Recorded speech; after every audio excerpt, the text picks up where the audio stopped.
Welcome everybody. Thank you all so much for joining us this evening. We know how time poor everybody is, and it's really heartwarming that you've all come out on a Wednesday evening to be with us tonight. We're going to be sharing quite a little bit of information with you. Obviously we've all enjoyed a drink and some canapes, and there's more food coming. The bar's open, so feel free to do that. The restrooms are to the right there as well.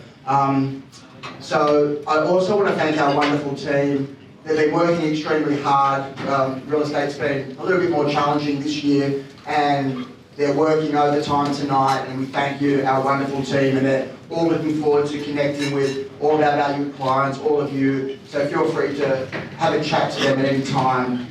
Some of the things we're going to be covering tonight, we're going to have Joe talking about all things rental. He's going to talk about some new legislative changes that are coming in the rental space. We've got Angelo Gutierrez, who's one of our sales directors, who's going to be talking about what it's like at the coalface in sales at the moment, and with some insights there. We've got Taz Demos, our accountant extraordinaire, to talk about self-managed super funds, and he's a guy that if you ever want to have a chat about tax, he knows everything in that space, so he's a very good man to connect with. And our MC for this evening, very special guest tonight, is Mr. Andrew Morello. For those that don't know Andrew, he is the very first winner of The Apprentice Australia in 2009 at the tender age of 23. Since then, he's still, yeah, now we're now 24. Since then, he has forged a very prominent career. He's a real estate investor, he's a speaker, he's an author, he's a philanthropist, he's climbed mountains in Borneo for charity, he's done the Kokoda Trail for his charity and his many charitable pursuits, and he's a very good human being. Not only is a good businessman, but a wonderful human being, and that's why he's here tonight to entertain us as our MC. So without further ado, I introduce you to Andrew Morello. Thank you.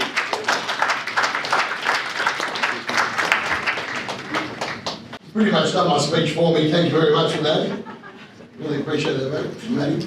Guys, first of all, welcome to this evening. I think this is the meaning to life. Don't we agree? The meaning to life is the people we meet and what we create with them, right? And obviously, these two gentlemen and obviously the rest of their team and their wonderful life and partners and business partners and the people that have supported tonight. I think truly that's what makes one, human beings great, but more important, that's what makes Australia great. And it is a great turnout on a Wednesday night, so you should be very, very proud of yourselves for making the effort mentally, emotionally, spiritually, and being here physically to actually absorb great information, but at the same time, just as a bit of a thank you for you guys being a great support for the business. Thank you, obviously, to the team and obviously the company for having me. It's a great honour. I was very, very privileged to meet the two gentlemen. Was it about what 8 years, 7, 8 years ago now? All right. About 7, 8 years ago at an Inspired Growth Summit, which is for property managers, and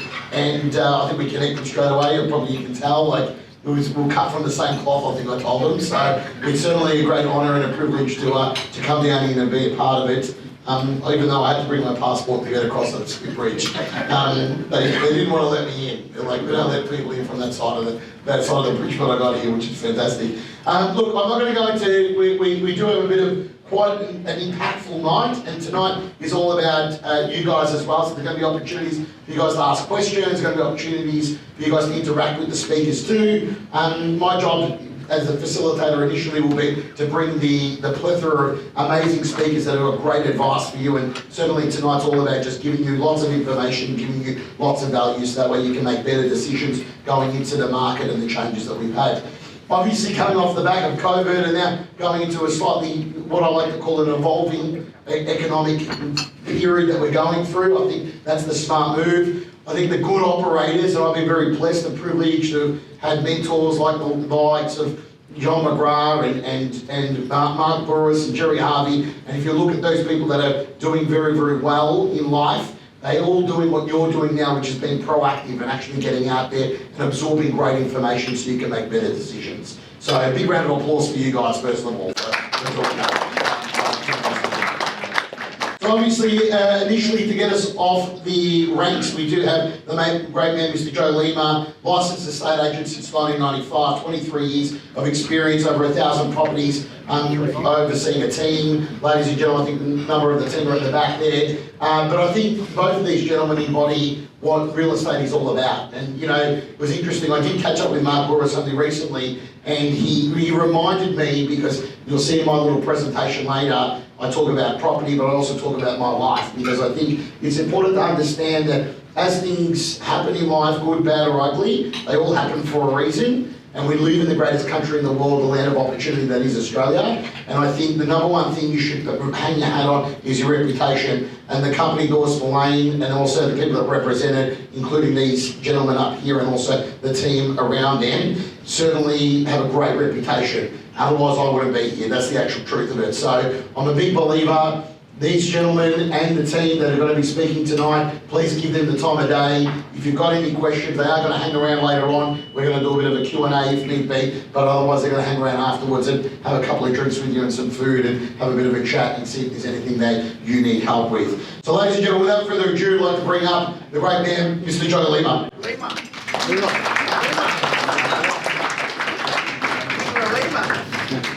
Welcome. It's great to see so many familiar faces. We don't often get to meet in person, so I know myself personally, I enjoy sort of meeting people in person, so it's good. Sometimes we just have a voice at the other end of the phone and we don't often get to see the person, so you know, this is one of the reasons that we like to put this stuff on for you. We've got our service providers here tonight, so thank you to the guys for coming along. Again, like Andrew said, you know, we put ourselves in a position where we refer people or we recommend people, and we wouldn't recommend them if they weren't doing the right thing and looking after our clients. So for us, that's really important. We have Alessandro from Avalon Painting. Ale, thank you. My eyesight's not very good. Taz, obviously we've got Taz. Jonathan from Catalyst Advisors. They've just opened up in Dee Why on the corner of Pittwater Road and Oaks Avenue, so Jonathan can assist you with all things finance. Sandy, drip dry showers and all the beaches tiling, I think, yeah. Again, Sandy does a great job sealing showers without minimum fuss, so he does a great job for us. Florizon, I don't think Zaid's here tonight, but that's okay. Sammy from Frostbite Air Conditioning is here with us tonight, so anyone that needs air conditioning, speak to Sam. The mold doctor, so we've got the mold doctor, and that's, we're probably coming into peak season now, where everyone starts to get sort of mold issues, so pop along and have a look at their stuff. They've also donated a dehumidifier tonight that's going to be raffled, so I know the last person that won that last time still tells me about it every time we speak, that what a great prize it was, so it's great. Anthony from Performance Plumbing is here somewhere. Anthony. Anthony also assists us with renovating kitchens and bathrooms as well, so does great service he provides. Who we got? Brad from Property Insurance Plus. He looks a little bit different, but he used to be one of our property managers many years ago, but he aged a lot since then. Property management is supposed to age you, but it was the opposite for Brad, kept him young. But anyway, he's over there. And Carlo from Wick Services, many of you have already met or come across Carlo. Again, does some great work for us as well. And Ryan, yeah, REO. Did I miss him? Yeah. And Ryan from REO Electrical is somewhere. Yep. And Ryan jumps in and does all our smoke alarm compliance as well. So again, that's a big thing that he does for us and helps us out. And in saying that, everyone on that list, we're very grateful to have working with us. I speak to people every day, and the biggest complaint is they can never get trades. Everyone on that list will do whatever it takes to sort of get to and assist our landlords or our properties and our tenants, and we very much appreciate it. Possible upcoming changes to legislation. Okay, so we rentals and landlords, tenants seem to be the flavour of the month, probably flavour of the last 3 months. And every time you pick up a newspaper, you still read newspapers, but see something online, it's all about rentals. It's all about, you know, landlords. It's all about tenants. So there are some changes to the legislation that are coming, and for us to sort of dig a bit deeper into that, we've just gone and we look at Victoria and Queensland where a lot of these legislation is already in place. So, it's going to happen, and it's going to happen in New South Wales. The thing with legislation is that they don't need to ask anyone. It just comes into play pretty much straight away. And as the first one that came into play on the 17th of December was rent bidding. So again, I didn't think it was a massive problem, but obviously it seemed to be out there. The biggest issue with sort of rent bidding was that with properties being hard to come by, they perceive that, especially agents, and this legislation was aimed at agents specifically. So if you're a landlord, you're a private landlord, you can rent bid and do whatever you like, but as an agent, we're not allowed to do that. So, they felt that agents were sort of contributing to the issues with, the tenant market or the tenancy sort of shortage, and therefore this legislation came in overnight. And basically what it means is that we have to advertise a property with a fixed price. So, and that's okay because most of the time we do that anyway. But, over the years we sometimes use, if we were struggling to move something, we might put offers over or offers or contact agent. So that's now illegal to do. So you can only have a fixed price. We can't entertain any dialogue when it comes to rent. So, people will come to us and go, what do we need to pay to get this place? We basically can't entertain that dialogue. So for us, it's just that there's your application, whatever figure you put there is what figure we will provide to the owner.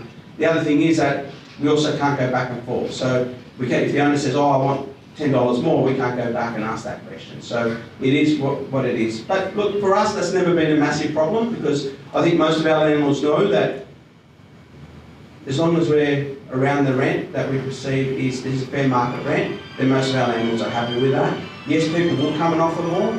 Sometimes there's red flags that appear when someone does that. But at the moment, I know it's happening a lot because of the shortage in rentals sort of thing. So, so we can't entertain any dialogue. We can't advertise range. We can't ask people to make higher offers, and it doesn't apply if if the landlord's advertising privately. Those laws don't apply. So, but that one, it's been since the 17th of December.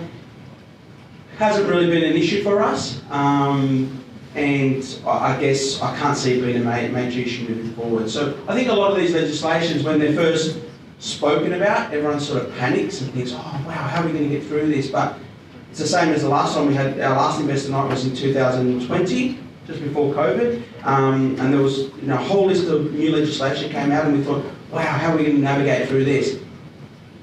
We came in, we had COVID, we had all these other issues, but the legislation wasn't an issue, and we still moved forward with that.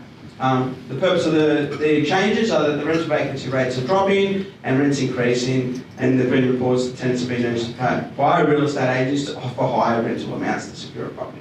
We would never do that. So the next one we go to is rental increases, and again, I guess, and this came in 2020 and hasn't been an issue, but it's now becoming an issue because the rents are moving. So, a couple of years ago, if you put the rent up once every 12 months, that was quite normal. You'd have a 2 to 3% increase and everyone was happy. Now, obviously, because the rents are moving so quickly and there's a lot of demand, that's creating issues. So sometimes, they're looking at the rent and what we got 6 months ago is just moved beyond that sort of thing. But while they're on a lease, we can't increase the rent. So if we've given someone a 12-month lease, that's the rent, that's locked in. The only way you can do an increase during a lease is if you negotiate that from day one, which is a really difficult thing to do. It's like you're saying to someone, oh look, the rent's going to be $600 a week for the next 8 months, and then after that it's going to be $650. So, you're trying to foresee what's going to happen in the future, and a lot of tenants will kick back on that, which is understandable. On a periodic agreement, so, and again, this is going to become relevant shortly when potentially there's other legislation comes in place around leases, but with regards to a periodic agreement, you can only increase it once every 12 months. So if it's on a continuing period and you increase it in April 2023, the next increase cannot happen to April 2024. possible changes. So this is, I think this is going to have the biggest impact. And again, when you look at it, it is a little bit scary, but like everything else, we need to sort of navigate through it. So what's happened in Victoria and Queensland is potentially, if your tenant is just on a continuing a periodic agreement, you can't just ask them to move out for no reason in 90 days. So they have got prescribed reasons, and those prescribed reasons are along the lines of, you're demolishing the place, you have to do substantial renovations, a member of your family that currently resides under the same roof as you needs the property. So it's not going to be as simple as just saying, oh, look, you know what, I don't know, we're going to do something else with the property and, we're just going to give you notice. So potentially that, it's already in place in those states, so I think we're going to get the same.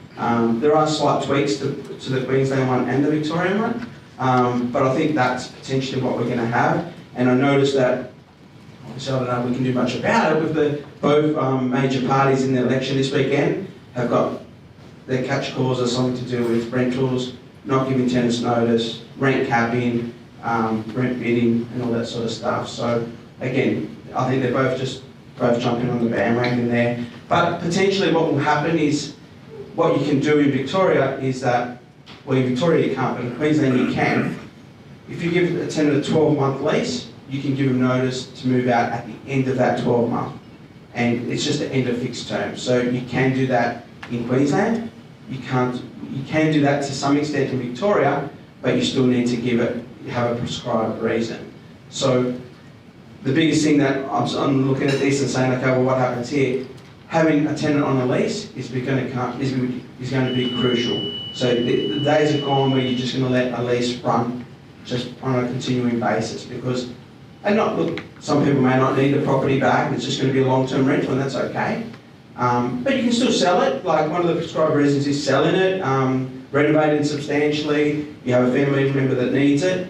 And obviously, if the tenant defaults in any way, you can still give them notice and go through that process. It's more to do with no reasons. You can't just say, I don't like the tenant, so I'm going to ask them to leave. And that doesn't happen that much with us. Because I guess, our landlords are sort of pretty switched on and they attract sort of the right tenants. But yeah, that's probably the biggest issue that I can foresee moving forward. And it's not really an issue, it's just our mindset where, people were happy to let people continue on. Now you're going to have to look at that and say, okay, well, if you won't sign the lease, because some tenants won't want to sign a new lease. This is where it becomes, and I get what the government's trying to do, but with these legislations, but this is where it becomes an issue, because the tenant may say to you, I don't want to sign a new lease. And then you're going to have to say, well, then you have to move out. So they're going to have to move out anyway. So, there's not going to be that latitude where you think, okay, we'll just let you stay on for another couple of months, because then potentially won't be able to get them out if you need them out, sort of thing. So, yeah, so that's probably the biggest change that potentially could affect the way we sort of,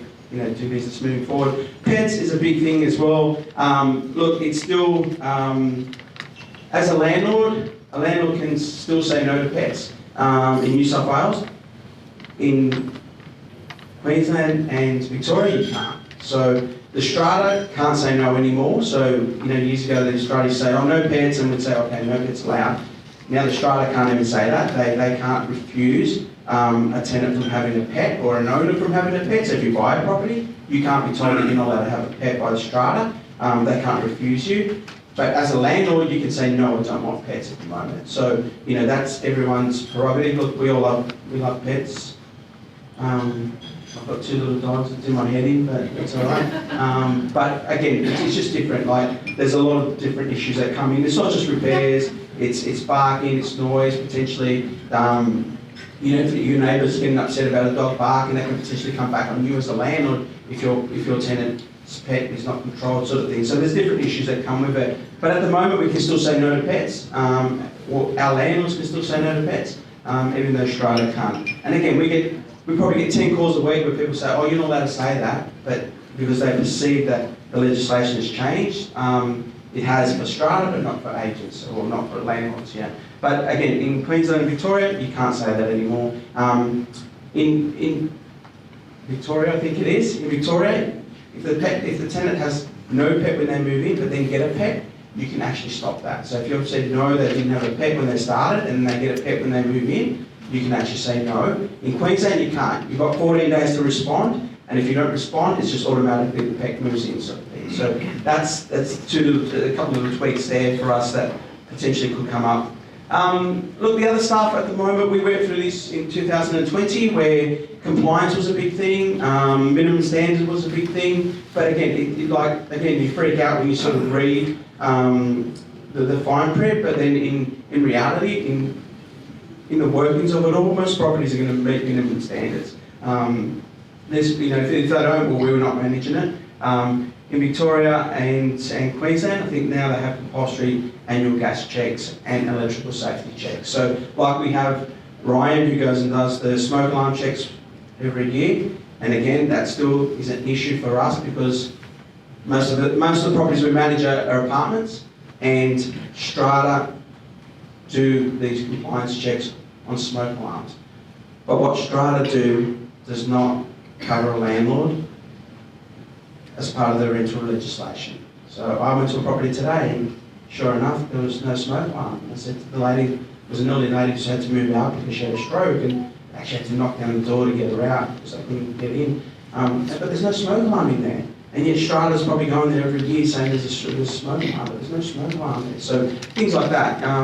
Whether it comes to gas and electrical, look, I think anything like that is not a bad thing because I think all of us would not want an issue to happen. I know even last Friday we had a report that an oven had exploded in DY, and we went there and it wasn't what it was made out to be. But we get anxious about stuff like that. You don't want something to happen on our watch, sort of thing. So if stuff like that does come out, look, I know it costs money, and sometimes that can be a deterrent for people. But I think if it allows you to sleep better at night and know that you spent $99 to get a smoke alarm check, well then I think that's money well spent, sort of thing. So.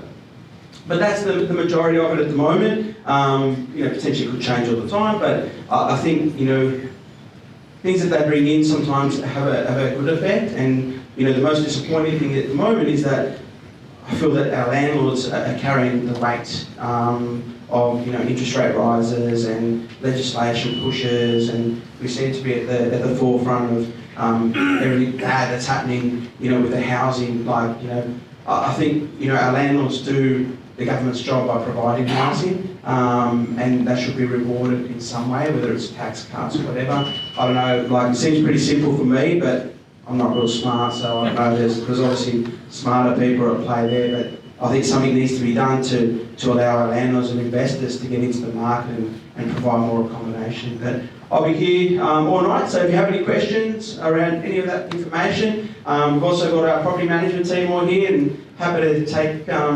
questions. Chris is smiling there at me saying, yes, come and speak to me. But feel free to source us out and have a chat. Thank you.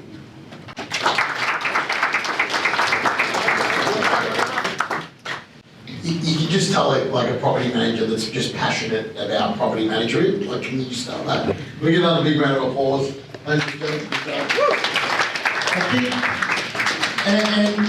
and Joe, they say the two things you shouldn't talk about are politics and religion, but so I totally agree. As a landlord myself, and as the majority of my portfolio in Victoria, I had these legislation changes a lot earlier than you guys did, but they are all legitimising property management, but also as well, landlord ownership, right? So, both sides of Parliament are certainly, got a vested interest in making sure, as landlords, that you are preparing for your future. You're in a position where you can retire comfortably and own your own home.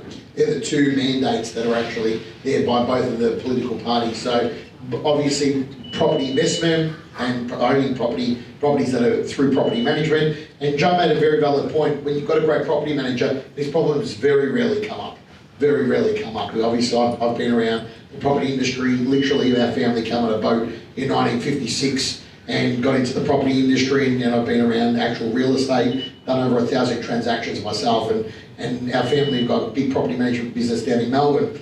And if you've got a great property manager, then these problems don't happen. The problems, the arguments with rents and things of that nature don't come about. But it is always good to understand certain changes that are happening within the legislation, but certainly the evolution that's happening with being a property owner. And one of the things I'm going to speak about later is actually when you actually own real estate, you actually are actually in the business of real estate. That's the misconception a lot of people have. They go, I'm a butcher, baker, candlestick maker.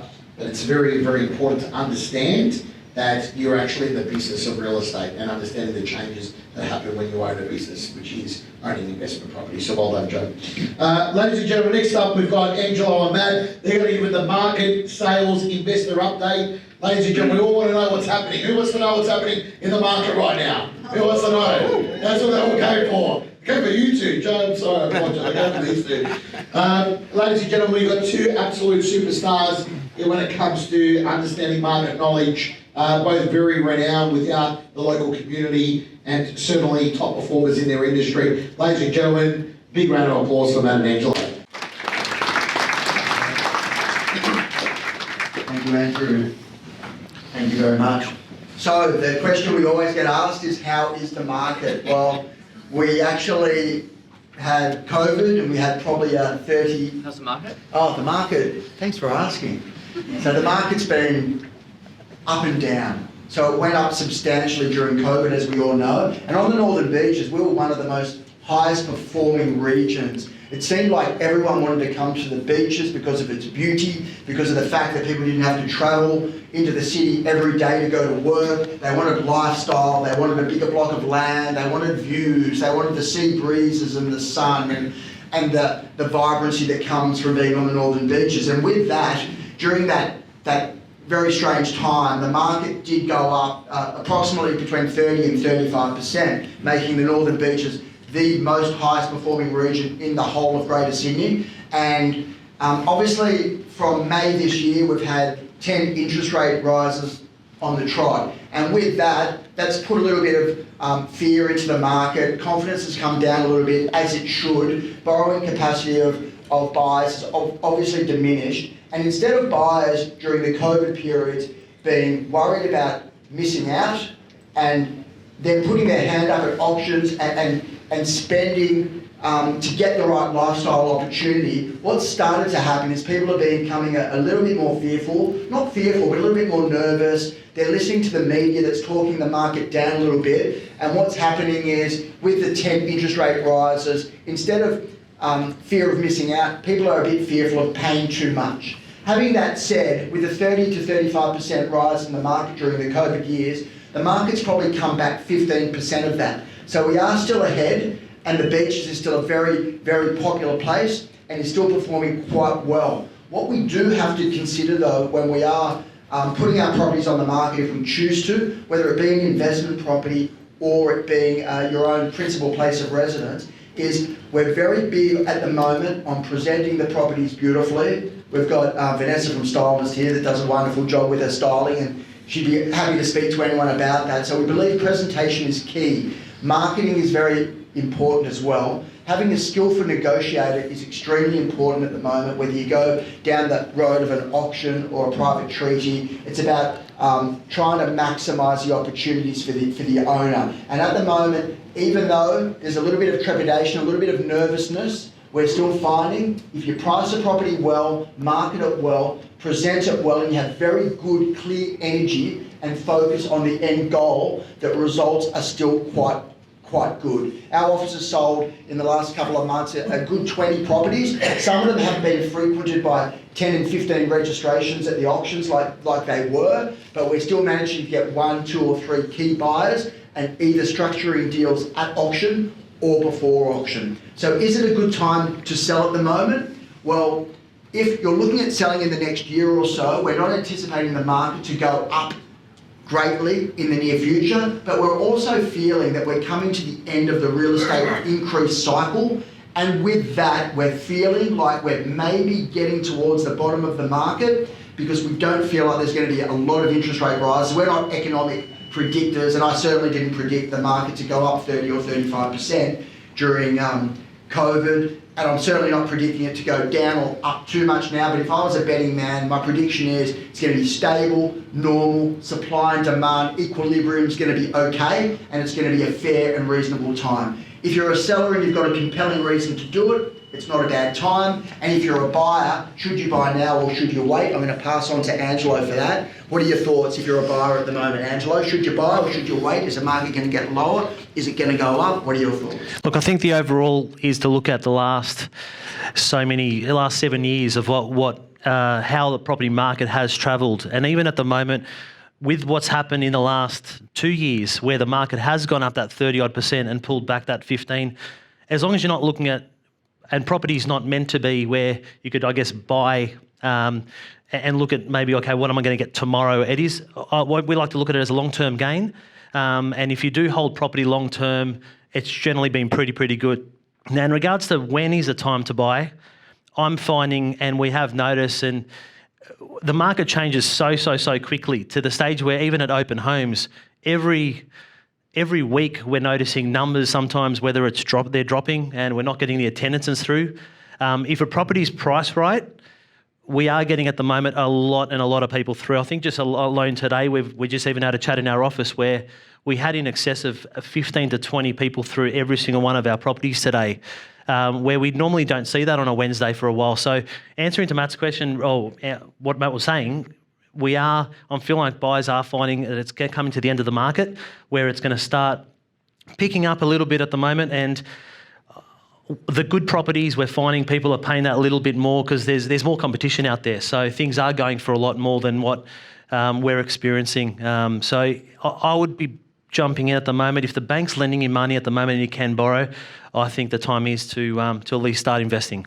Yeah, and the question is, do you put the money into your principal place of residence or do you buy another investment property? I've always found that putting your money into your own principal place of residence and having that beautiful home by the sea and investing and renovating, that's a wonderful thing. It's obviously there's no capital gain when you sell it, and you can hold it, and you know it has memories, and it's a wonderful thing. But I also find that I don't know, like with super and shares. And it's probably because I've been a real estate agent for 30 years. I just feel a little bit more comfortable with the bricks and mortar. I know that real estate sometimes doesn't always go up all the time, but over the long term, as Angelo says, it's a pretty strong, stable investment. And if you can hold on long term, it normally does quite well for you. We're not here to sell you any properties tonight, by the way. We're just sort of giving you our snapshot of the market. So in short, it's an okay market. It's not going to go booming and it's not going to drop too much. And I think on the Northern Beaches, we're going to be all right long term. We're here to have a drink with you later on, and we can have individual discussions about any other possibilities or any discussions around any real estate specifically later on. Anything else you want to add? No, that's where we're at. Thanks. We'll hand back to Andrew. Thank you. Thanks very much. Give a big round of applause, ladies and gentlemen. I've been privy to sitting down and have some good discussions with experts like these two gentlemen, but also right across the east coast of Australia right now. And I think they've hit the nail on the head. The reality is, I think it's normalised, which is, I think, a positive. Like, we all love when we buy a property and 18 months later, we hear it's gone up by 20% and we all think it's great. But the reality is, to a good, stable economy, to avoid things like inflation, what we want to do is be really, really cautious around, obviously, the fact that when things boom, they generally bust.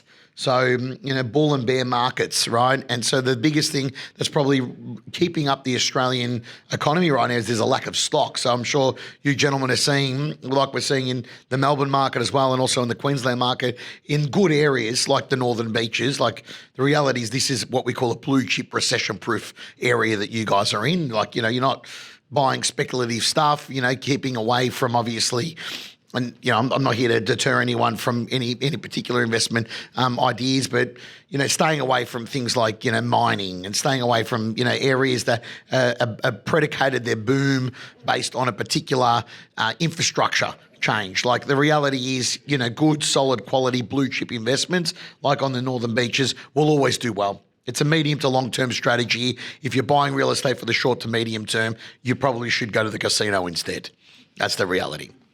That's a joke, guys. You're allowed to laugh at that. That is not financial advice. Don't go to the casino.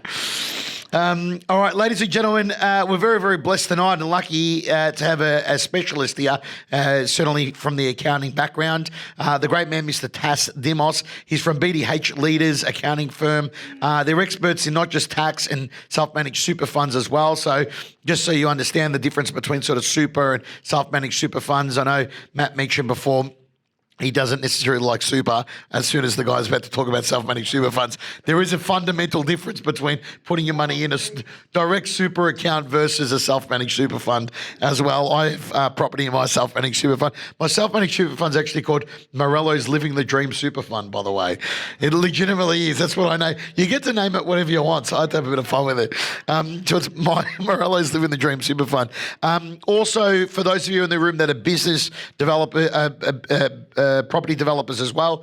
Tas is also expert in property development taxation too. So if you are doing any developments or looking to do developments in the future, please feel free to have a chat to him about that.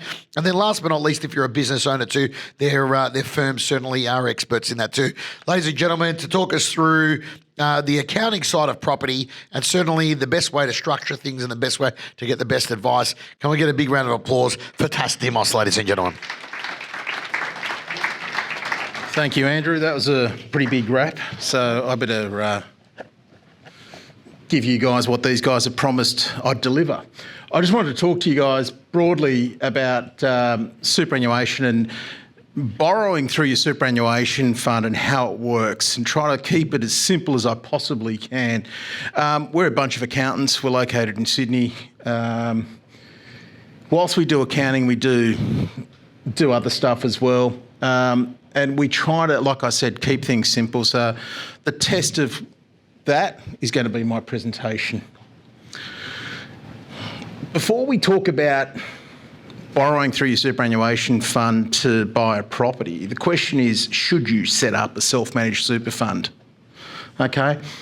And we will sit there and say to clients, look, unless you got about $400,000 to $500,000 in super between you and your partner, it's probably not worth doing so. Okay, until you get to that level, I wouldn't bother setting up a self-managed super fund because of the costs, because of the time that it takes to administer all those sorts of things.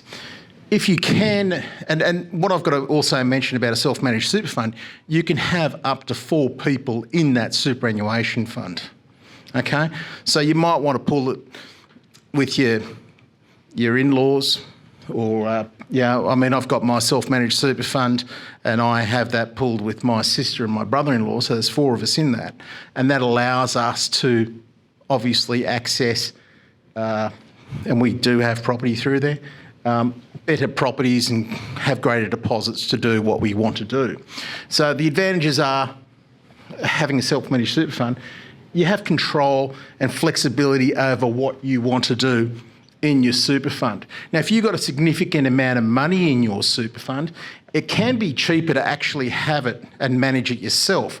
Usually, if you've got it in a retail fund, those retail investment houses like AMP and Colonial First State and Credit Suisse, if they're going to be around soon, will usually charge about 1% of funds under management. The general cost of a superannuation fund, there's guys out there that'll do it for $1,000 and manage the administration side of it for about $1,000 a year. If you want a bit more advice and things like that, it'll probably cost you from about $2,500 upwards. And it usually sort of caps out at, the $10,000 mark for those that have got millions of dollars in superannuation. As I mentioned before, greater access to investment options, and it's also a really good tool for estate planning, which I won't go into, but I haven't got much time to talk. The disadvantages are it's time consuming. You've got to manage it. You've got to take control of receiving all the investment information, collating it, giving it to your accountant. They've got to get it audited, so there's a bit of compliance involved. As a trustee, every member of the superannuation fund needs to be a trustee of that superannuation fund. So they're responsible for the activities, the investments, everything to do with the superannuation fund. Obviously, if you want to set up your own superannuation fund and there's a large pool of money, you're going to have to sort of seek investment advice from a financial planner of some sort, and they usually charge a bit of money for that. There might be legal advice and other tax advice that you might need to do that and to manage that properly.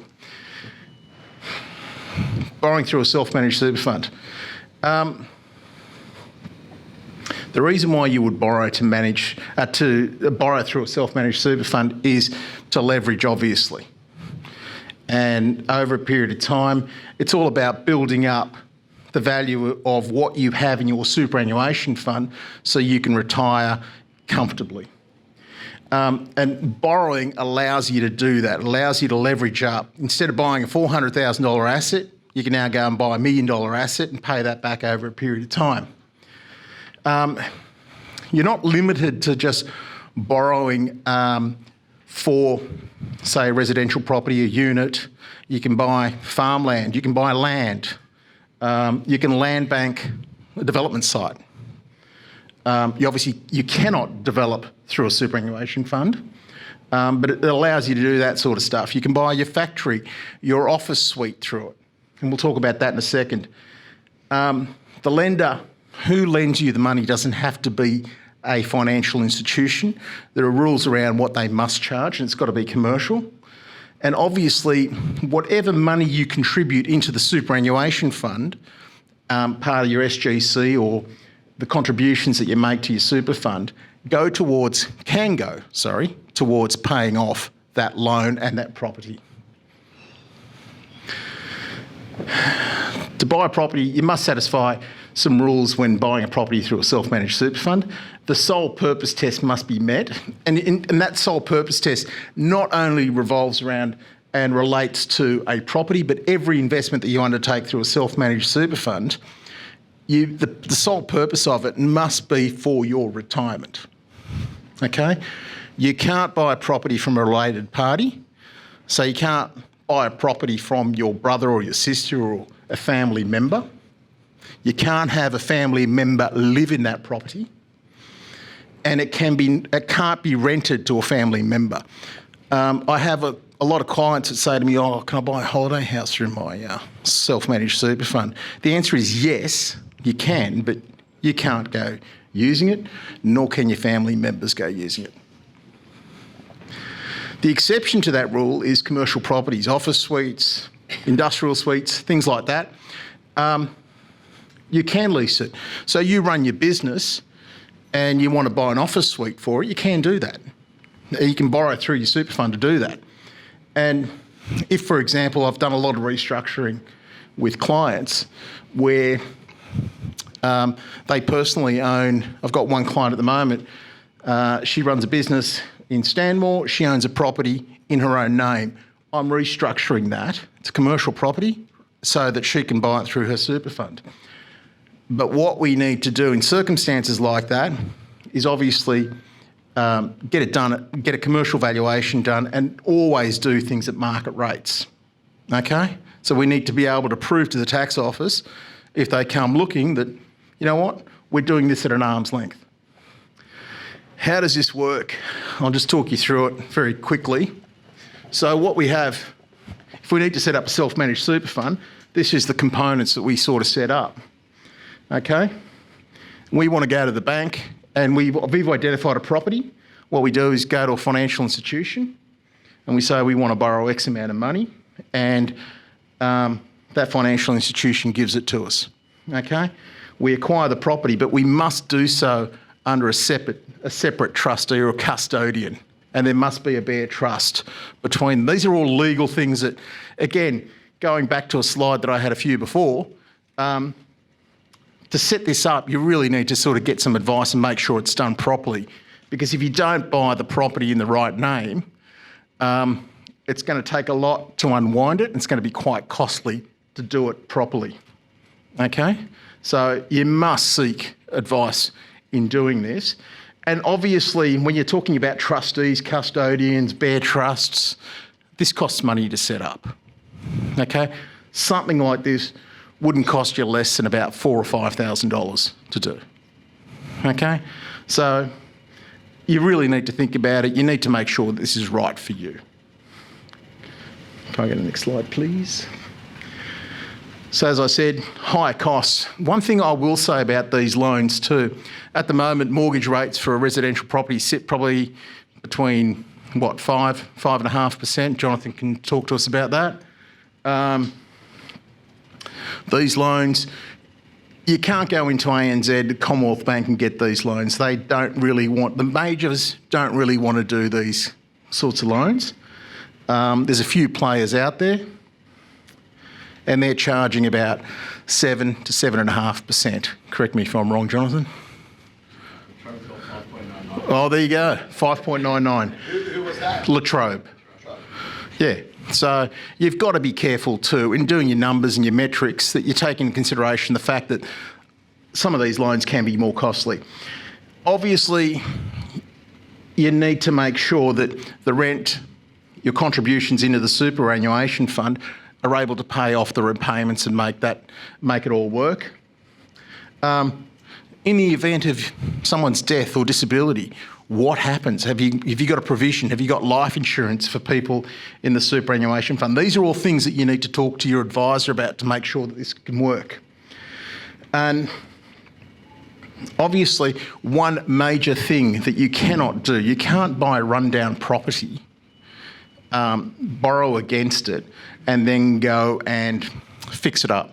You can't even so much as renovate a kitchen or a bathroom if you've borrowed against a property. You can't do substantial renovations to it. Once you've paid it off, you can. But until then, you're not allowed to touch it. Like I said, disclaimer, go and see your financial advisor. Happy to chat to you guys on an individual basis.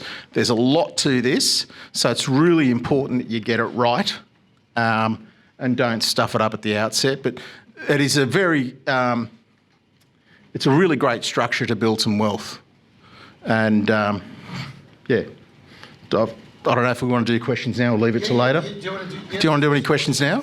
Awesome, we got time for a couple of questions, definitely, yeah. First of all, can I just go a big round of applause for Taz? That was a great presentation. As someone who's navigated that SMSF landscape for a long time, because a lot of people didn't even know about it. That's the funny part, and this is what it's all about being here tonight, so well done on that. We've got a question from the lady here. Well, I'll pass you the microphone, madam. Bear with me 1 second.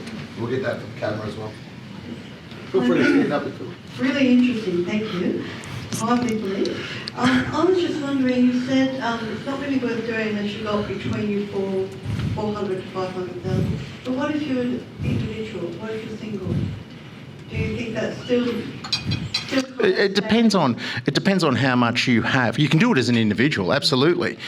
Absolutely, you can do it as an individual. It really depends on how much you have in your current superannuation fund as to whether or not you think about a strategy like this. In addition to that, you need to think about, obviously, a loan like that or undertaking an investment like that is probably got a 10-year horizon by the time you pay it back. So you've got to think about, obviously, what your retirement plans are, your age, and work out whether or not that's the right strategy for you. Because if you're likely to retire in 5 years' time and you do one of these strategies, invariably what's going to have to happen is you're going to have to sell a property to draw down a pension on your super fund. Yeah, so that's where the strategy. So you've really got to look at what your personal circumstances are and what your objectives are. Yeah, because I think if you're selling, and you're exempt from capital gains tax, you can put 300,000 towards this. Your principal place of residence, absolutely. You've got to satisfy certain conditions, but you're right. Yeah. And that's a way of bolstering your superannuation fund. It's the empty nesters concession that they've got, yes. Yeah, that kind of stuff. So if you're kind of thinking, like to help family members out and you're wanting to go build towards that, and you still do it as a single, but basically the amounts remain the same because the other concepts are the same. Yeah. Is that right? Okay. Right. Thanks very much. Let's get a big round of applause for that question. Nice, great question. We have another question. Yep, over here, one moment. Can I just ask you, if I'm looking at buying a storage facility for from a self-managed super, and I've got the super money already for it because it's not a large amount, can I can my self-managed super fund lease that out to my business? Yes, it can. In a commercial? Absolutely. It's got to be done. You're going to have to prove. You can't just pay $100 into the super fund. It's got to be commercial, and equally it can't be excessive either. Okay? You can't. If it's worth $500 a week, you've got to pay $500 a week. Good news. Actually, ironically, what the misconception that a lot of people have, and Taz, I'm sure you can shed some light on this, it actually was the reason why originally it was created for. Like, the self-managed super fund scheme was originally created for people that own their own business, that want to lease a investment that they purchase back to themselves. It was actually the original mandate of the SMSF legislation. But a lot of people, obviously it's been misconstrued over the years and been abused. And you talked about the holiday houses. I'm from Melbourne, right? So originally I live in Rosebank now, but there's so many Italians. I've got houses in Sorrento, Dramana, and they got in so much trouble for it because, they went and bought themselves these holiday houses and their self-managed super fund. They went, oh, perfect. I can go take $2 million from my super fund and go buy waterfront property in Rosebud and use it whenever I like. You get in a lot of trouble. You can't do that. You can't do that. And so it was just funny before you were saying, people would ask you, They do. I buy a holiday house? Of course you can. You're just not allowed to use it, that's all. Right, we've got question 1 and question 2, and then we'll move on. Hi, Taz. Hi. Would you be able to explain the empty nester rule that the state is? Okay, okay, if you sell a property, if you've got a residential property that you live in and you want to downsize, you've got to, I think it's if you're over the age of 60, and you're selling a property and downsizing into something smaller, you can put up to $300,000 into superannuation. Sorry? But if you, Out of the sale. is that a one-off? It's a one-off. Lifetime Yeah. thing, so it's a bring forward. Okay. No, it's not. It's got nothing to do with the bring forward. Okay. It's over and above. Over and above bring forward. So you can bring forward 300,000. No, you can put it's 500, is it? Oh, it's gone up to 500. There you go. Okay. So if you've already done one, you can still do the other. Yes, you can put your 100,000. So there's two different types of contributions you can make into a superannuation fund. Those that you can claim a tax deduction for, and those that you can't. And there's caps on those. The ones that you claim a tax deduction for, you can put up to 27,500 in. And the ones that you don't claim a tax deduction for, you can put in 110,000 a year. And what you're talking about is, well, I want to put in 330,000, and that's the bring forward. So that means that you can do 330,000. You're not putting anything else until that 3-year period finishes. So once the 3-year period. But if you sell your house within that period of time, you can put that in as well. Thank you. I think that's what you're asking. Yeah. Question, big round of applause for that, ladies and gentlemen. Last question at the back. My first one is, can you sell the investment property prior to your retirement? Absolutely. Okay. And then the second one, can you use the equity out of the first investment to buy a second investment property under yourself? Absolutely not. Absolutely. No. But if you had enough super to buy 2 properties, If you had enough cash to Yes. put deposits on too, you can do that. What you've got to be careful in those circumstances is some of the financial institutions actually want you to make sure you've got some cash left aside for contingencies in case you can't make the repayments, in case tenants aren't there, all that sort of stuff. So you might have $1 million in your superannuation fund and think, I'm going to put 500 on one and 500 on another.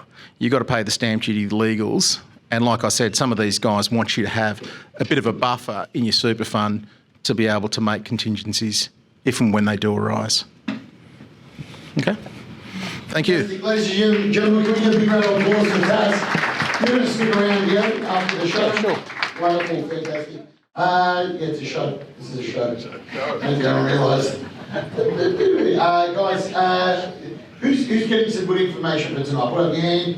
Yep, great, fantastic. I can see how engaged you are. I can see plenty of people taking lots of notes, which is fantastic as well. So, guys, I'm your last speak for the night, so don't worry. I'm between you and the bar, I know, but it's okay. I'm not going to take up too much of your time. So, Look, the mandate for tonight, when I spoke to the team at Doyle Spillane, they were like, we want you to obviously give a little bit of insights around, and I've tried to ad-lib some of my insights, and we've had great speakers, so hopefully you've enjoyed my commentary in between. So certainly it's my honour and my privilege to be able to provide that. To give you a little bit of background from my real estate background, because I'll show you a little quick video about my business background in a moment. So obviously, family came here on a boat in 1956 with my insured and empty suitcase to Port Melbourne Pier, and we got straight into the property game. So I was very, very lucky. My father was never the guy that was going to go and give us real estate or give us money for real estate, but he certainly led a really good path for us as an immigrant to Australia from Italy, that, you know, this was a great investment asset for us to be in. You know, and I grew up, you know, going to clean service stations and factories and getting houses ready for rent and for sale and things of that nature. So I think I earned my stripes and I did my, let's call it my PhD in real estate through my father. I would call it my father and mother. I should recognise her amazingness as well, because obviously she was a big supporter of it. But tonight what we're going to do is I'm going to go through, show you a quick video, a little bit about my background for those of you who don't know me that well. So what I'll do is give you a little 2-minute video. Then off the back of that, what we're going to do is I'm going to give you some of my insights re property and things that have worked for me. And obviously I'll stick around afterwards. I'll take some further questions after that as well. And then what I'm going to do is share a little bit with you my story. So obviously Matt and Joe have been privy to see my story many a time over the years. But for those of you who haven't had a chance to, I hope it's slightly entertaining. If it's not, I apologise in advance, but I'm sure I will find something to keep you entertained in the meantime as well. So I got a little video just so you get a bit of an understanding of where my background comes from.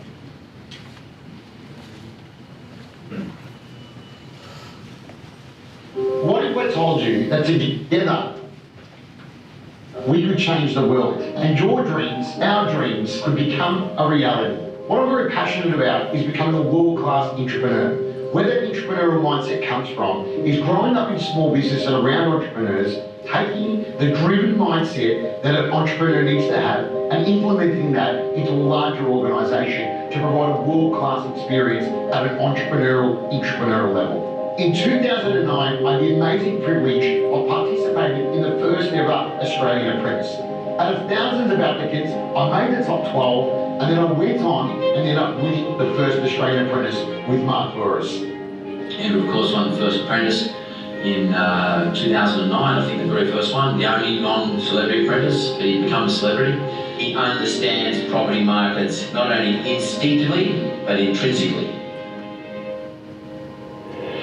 I love affirmations, and my favourite affirmation is living the dream. Living the dream isn't just a mindset, it's actually a way of life, and I live it every single day. In the corporate and business world, there's so many people unhappy with what they're doing. If they were to shift their mindset, lift their confidence, it would make them more fulfilled in their lives. It would make them a better father, a better husband, a better wife, a better life partner, but most of all, a better human being. Through the amazing experiences I've had and the extraordinary people that I've met, it's helped me be enlightened to my true life's purpose, to help other people realise that they're the captain of their own fate and the master of their own destiny. One of my core values is philanthropy and charity. I sit on the board for Seed Foundation for Indigenous Education and completed the Kokoda Trail in Papua New Guinea last year and raised over $200,000. I'm also a founding member of Project Gen Z, where we go over to Cambodia and work with the inspirational and incredible Geraldine Cox with Sunrise Village, Cambodia. The children there have changed my life, given me an amazing perspective, and given me a chance to really give back to the world around me. Today, I'm an entrepreneurial leader, a world-class entrepreneur, a global speaker, and a world changer. But I'll never forget that I'm just a simple boy from Moonee Ponds trying to get ahead in life. This is my story so far. This is what I'm doing to change the world, but the question is, what are you going to do? Ladies and gentlemen, Mr. Andrew Morello.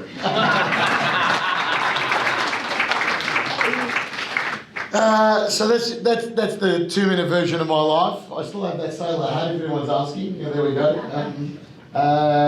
Look, I really I think more than ever, when we have these sorts of discussions tonight, it is really, really important to understand, if you're taking notes, write down, what is my why you?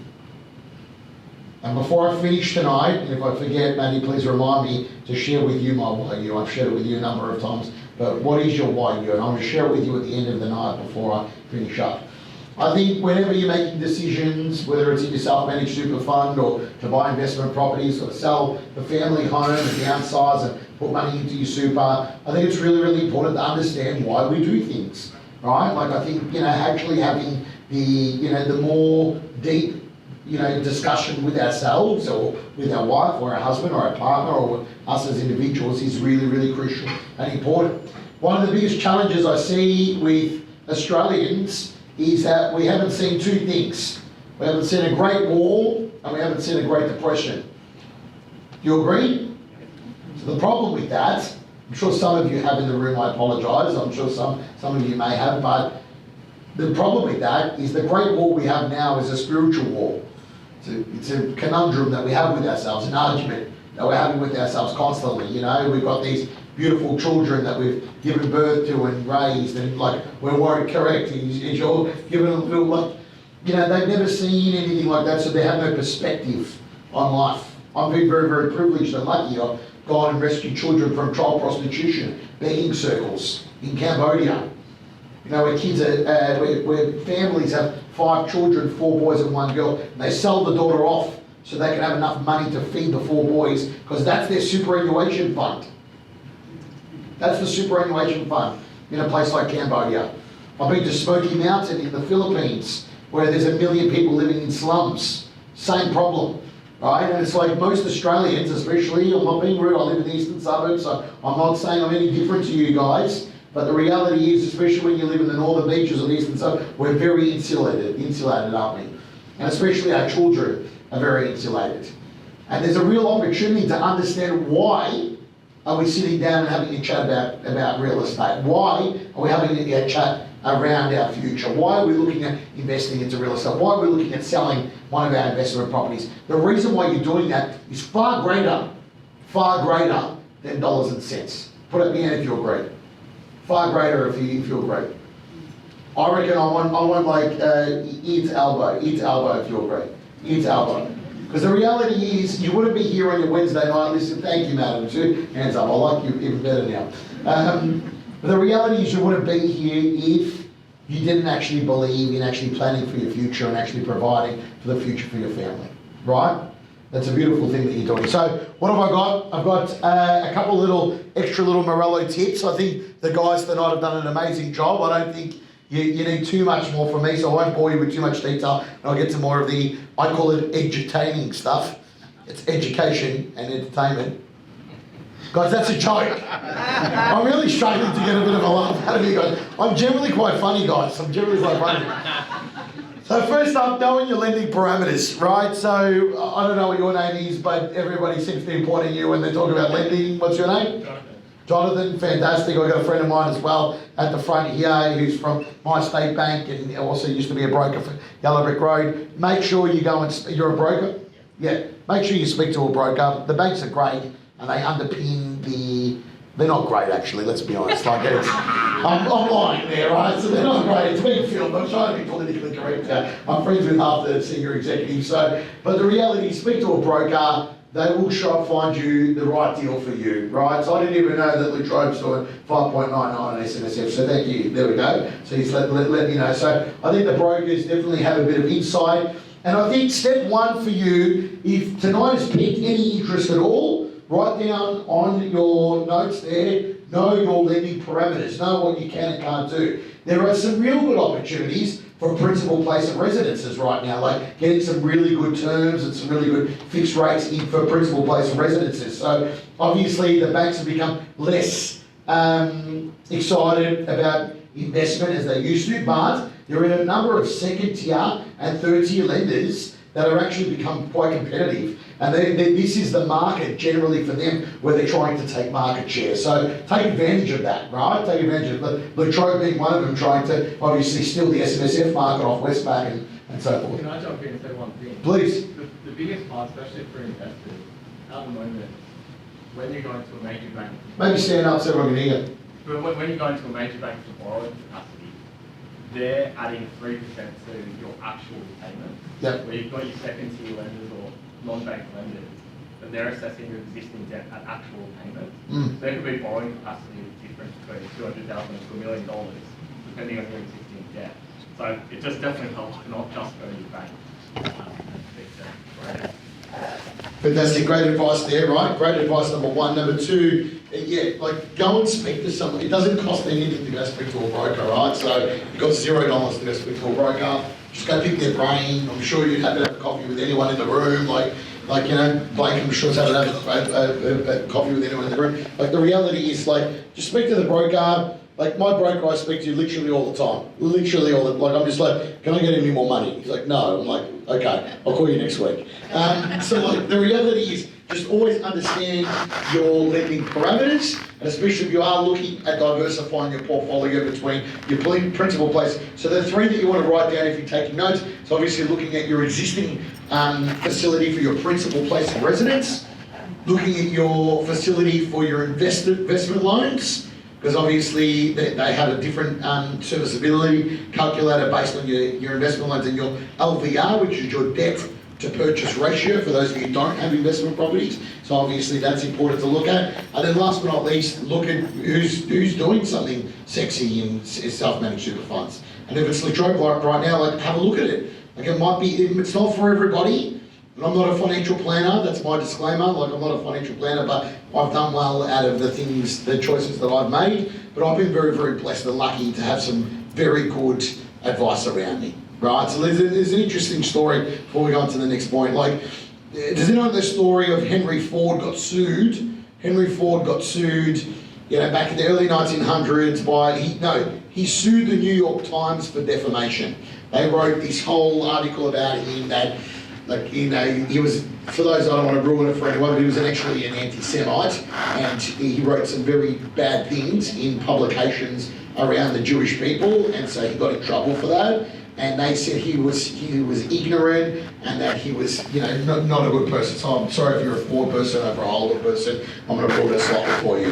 But when he got sued, when he sued the New York Times for writing this article, he got a defense lawyer that actually came up with a really good defense. So what she did was the defense lawyer for the New York Times got Henry Ford up on stage and said, tell me, in the Battle of 1836 in the Civil War in the United States, who was the general at the time? And he's like, I don't know.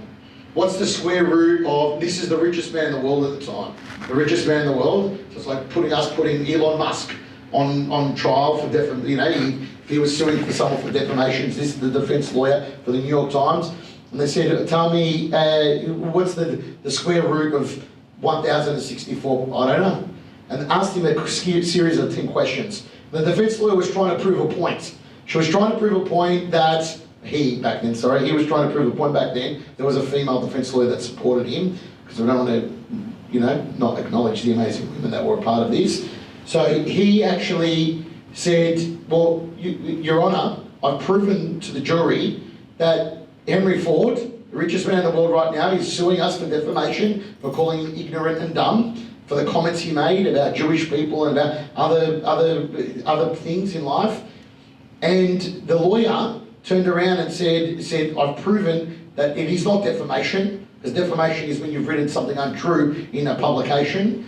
And he said, I've proven that he is dumb and that he is ignorant. And Henry Ford turned around and he said something pretty profound. I don't agree with some of his opinions in life, but he said something very profound, which I've taken always in my life, and I read this in Think and Grow Rich by Napoleon Hill, if you want to write this down. Think and Grow Rich by Napoleon Hill. Very, very good book to read.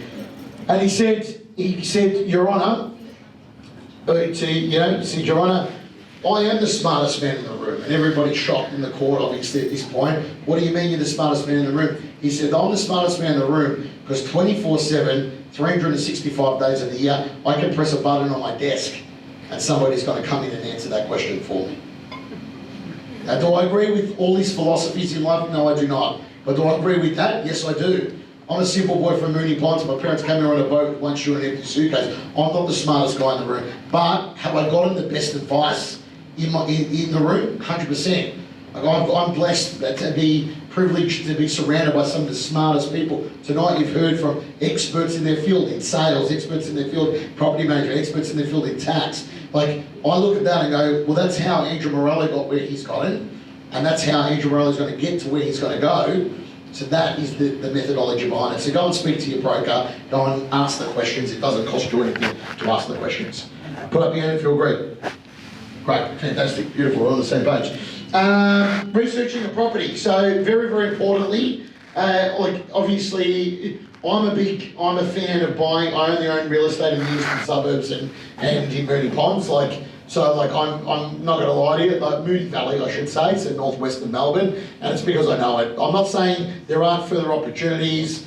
I've got friends that have done really well in the sort of western corridor of Melbourne now. Like I had a chance to buy a two side-by-side site in Blacktown 13 years ago for, I don't know, like 400 grand, and I was like, hindsight, I probably should have bought it. But like the reality is, like I like to buy where I know. But if you are going to buy outside of an area that you know, please do your research. Couple of quick little tips if you're writing this down.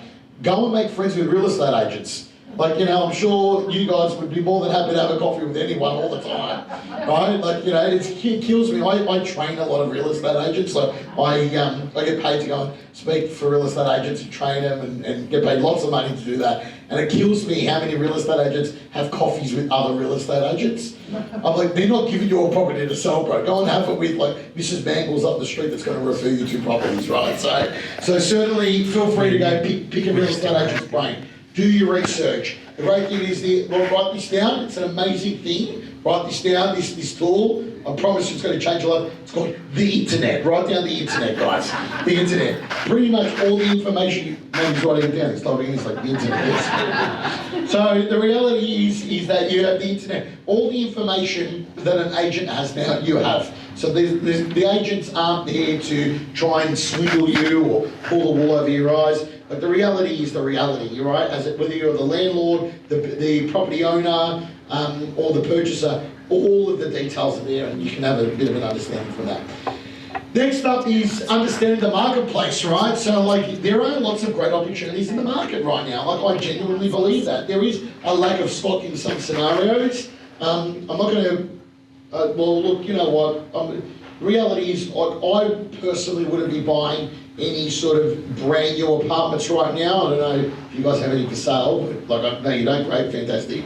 So I wouldn't be buying any brand new apartments, but Art Decos and period apartment blocks that have very low strata or body corporate, whatever you guys call it. The reality is, if your body corporate's low, there's solid brick, there's 8 in the block, you can't really go wrong, right? They're always going to rent well, right? So that's good stock.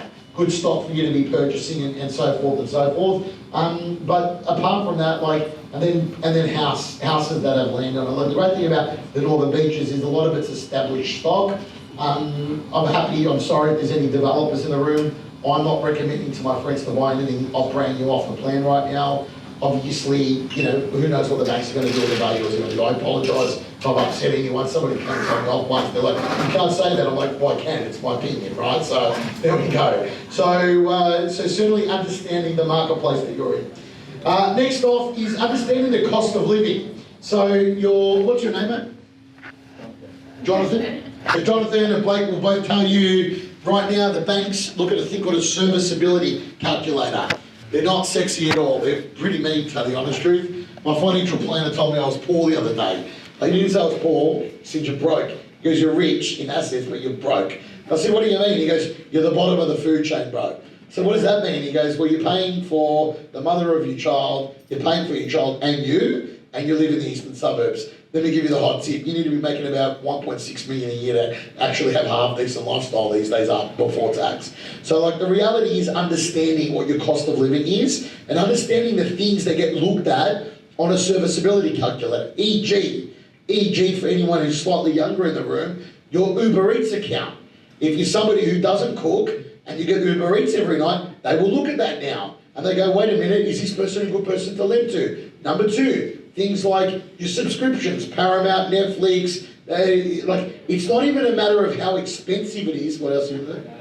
So it's not even a matter of how expensive it is. It's more about they're looking at your habits now. They're looking at your habits going, like, are you somebody that just subscribes to everything, never cooks, and just orders everything online? Like, they're looking at that. And they're not going to want to give you money if you're that person. They will look at things like that. Things like dependents. So if you are a young couple in the room and you are looking to have children, like, go get a loan first. Because you might even be able to afford the loan once you have the child. But the reality is, once the child is there, like, it's very, very difficult. If you go down to one income, right? If you go down to a single income household, these are the sorts of things they're going to look at. Even if you're on $200,000, $300,000, $400,000 a year, they will still look at these certain things. Your cost of living.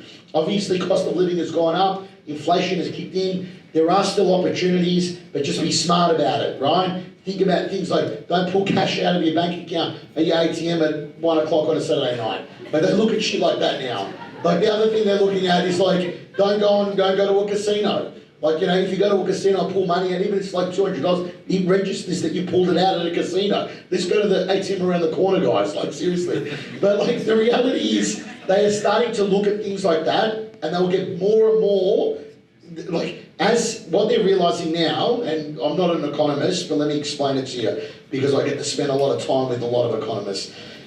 Interest rates will keep going up, right? They probably have capped out now from going up. I think they're probably going to plateau for a bit, but they're going to stay where they are. Keep that in mind. They're going to stay where they are. They're not going to drop them anytime soon. Once upon a time, and these are my economist friends, and Mark Burris himself teaching me this, he said it used to be 9 up, 9 down. 9 up, 9 down. Now we're 10 up, right? Do I think there's going to be more? There might be 1 or 2 more. I don't think there's going to be a lot more. The problem is the everyday spending has not slowed down.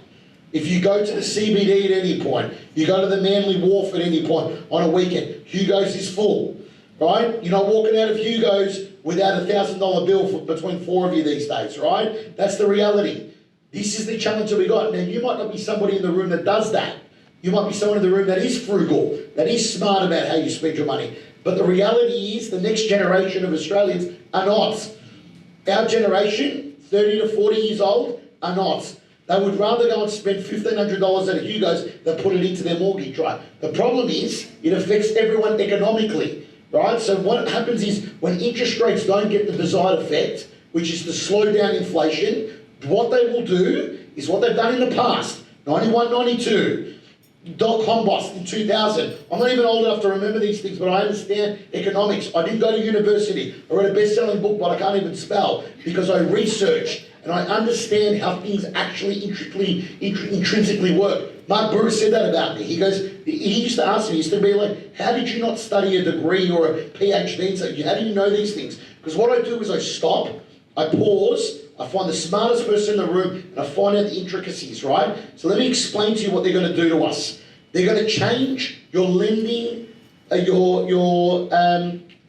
the lending criteria. So what they're going to do is they're going to realise at some point the 4 majors. The 4 majors will get followed by the mid-tier and third-tier lenders, the second-tier and third-tier lenders. They're going to go, interest rates aren't stopping people from going to Hugo's and spending $1,500. So what they're going to do is they're going to start saying, now, if you've got an Uber account, we're not going to lend to you.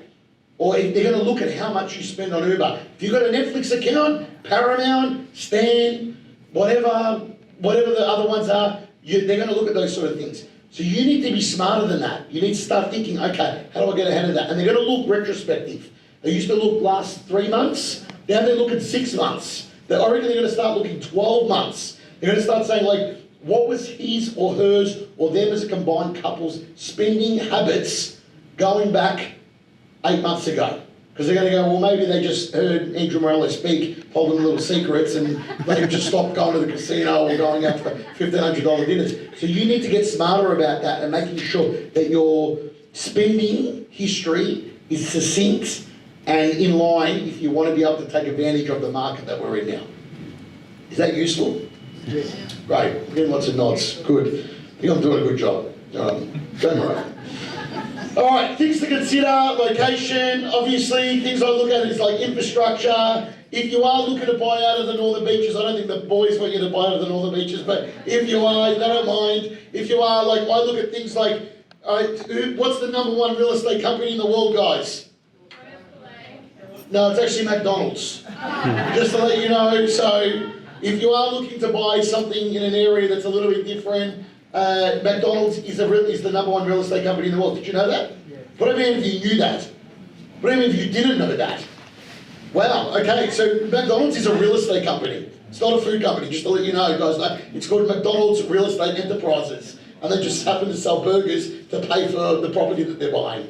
Just to let you know, guys know. So things I look for over the years when I'm advised on investment, McDonald's, Coles, Woolworths, like they're not putting infrastructure in place at these locations unless is going to be a large population and a population growth. So if you are looking to buy anything out of traditional Northern Beaches real estate, these are some of the things you should keep an eye on. Things to stay away from. Mining. Like, we saw Newcastle as a prime example, boomed during the BHP Rio Tinto boom. I think everyone in this room, most of you are old enough to remember that period. And then as soon as Rio Tinto and BHP pulled out, they literally lost 50% of the value of the properties overnight. So don't go chasing waterfalls, stick to the rivers and the lakes that you used to. God, I really should have got something bigger laugh than that, Joey. Why does everyone laugh more at the other conference that we do? You guys need to loosen up a little bit. You didn't give them enough drinks, that's the problem. Type of property, as I said, I'm personally staying away from anything new right now. If you are going to buy an apartment, because that's all you can get into, or you're looking for your self-managed super fund, buy something that's an existing apartment. Like ideally, in my opinion, like 50s, 60s, 40s, 30, like Art Deco up to like 70s. Solid brick. No, like I'm not a big fan of cladding and polystyrene, and stuff like that. So just, that's my opinion, try and stick to something that's got land, but obviously if you're buying an investment property, it'll be hard. Rental income, obviously take into consideration. I don't think rents are going down anytime soon, so take into consideration as long as you can afford with the current rental, keep that in mind. And last but not least, the second last, so opportunities that are undervalued. So a big thing here, I think in this market, here's the challenge. I'm going to give you guys a backhanded compliment. Doyle Spillane's the sort of agency you sell through, you don't really buy through. No offense, but it's a reality. You guys are great agents, right? It's just a reality. I know, because we've got Jealous Craig down in Melbourne, and I get friends that ring me, they're like, oh, can your brother sell us something? I'm like, no. You do not want to buy from my brother. You do not want to buy from Jealous Craig, because we get really good prices for our vendors. We do, right? That's a reality, right? So unless it's something that's cookie cutter every day, of the mill, and it's there's an apartment there and an apartment there, and that one sold for $868, and then they've got one for sale for, $900. Okay, it's the same price, right?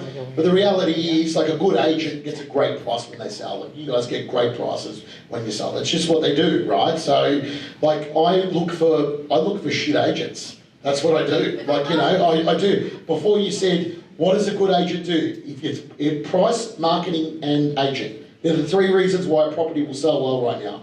It's priced right, it's presented well, it's marketed well, and you've got a great agent representing it. That's the reality, right? So, and Doyle Spillane, you look at their portfolio, they price it right, they market it well, they present their properties well with good property, spend the $5,000. And if you are selling right now, because there's a good opportunity, get a great agent and fit it out, put some good furniture in there, spend the $5,000. People are like, oh, I don't want to spend $5,000, Matty. I'm like, spend the $5,000, it could be an extra 50 to 100 grand. Do you agree?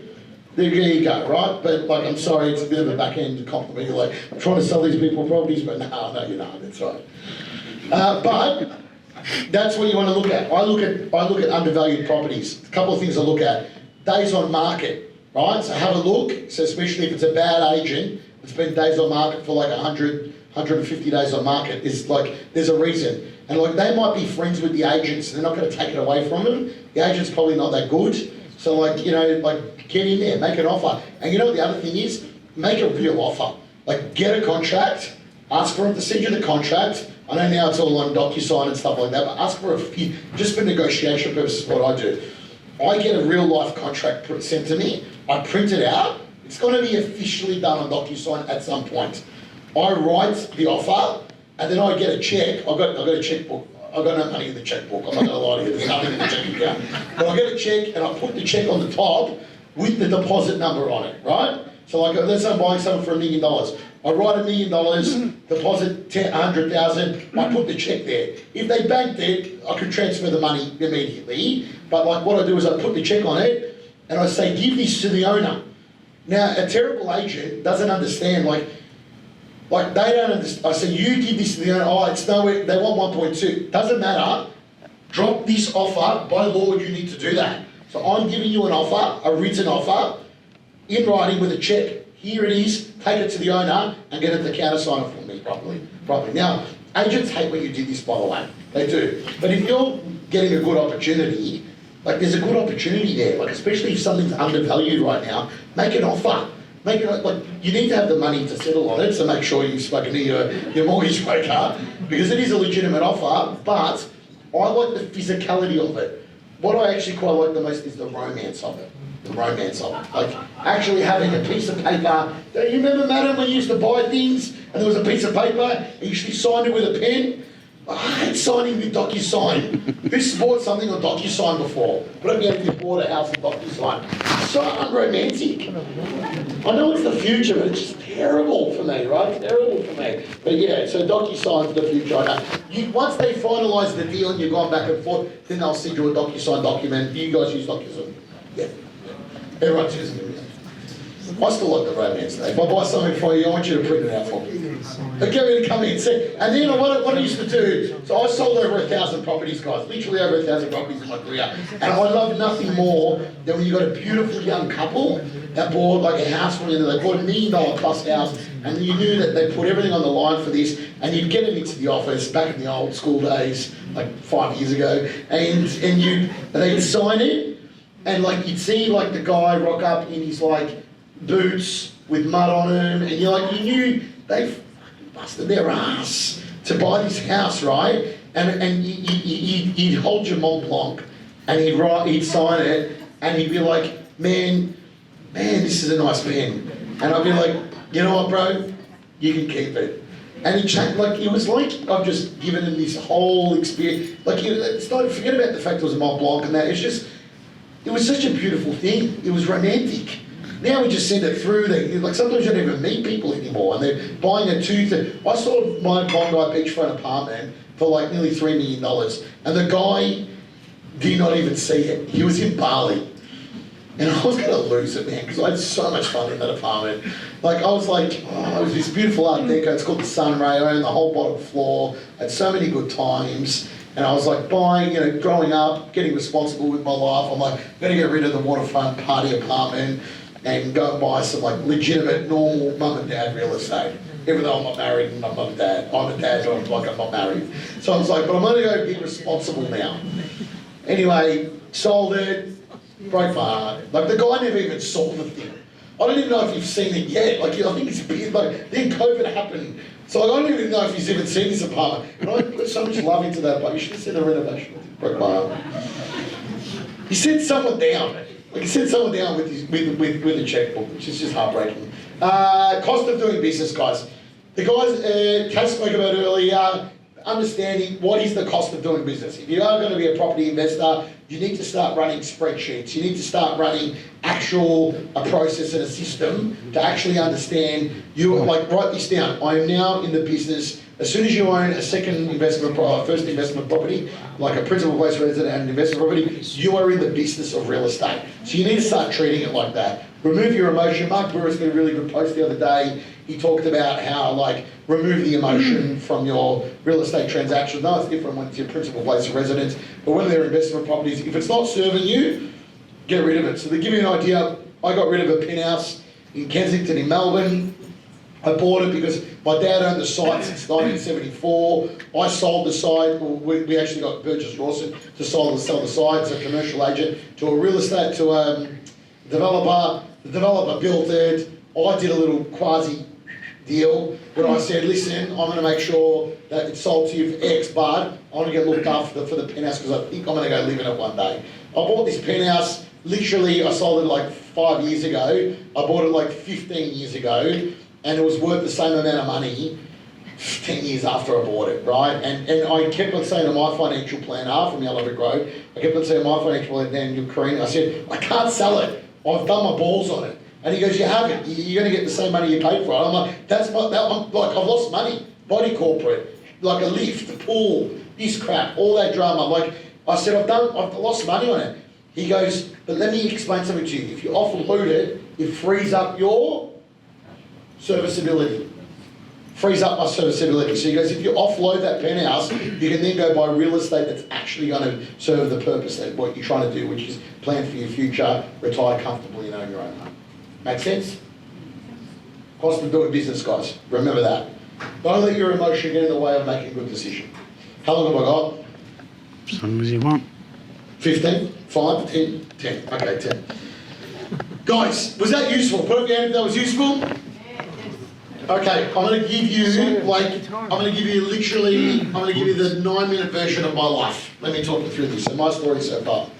So I was in a lockdown for 246 days. So you remember before I said I was going to finish with my YU, yeah? Who remembers when I said I was going to finish my YU? Yep, great, fantastic. You're going to remind me to do that.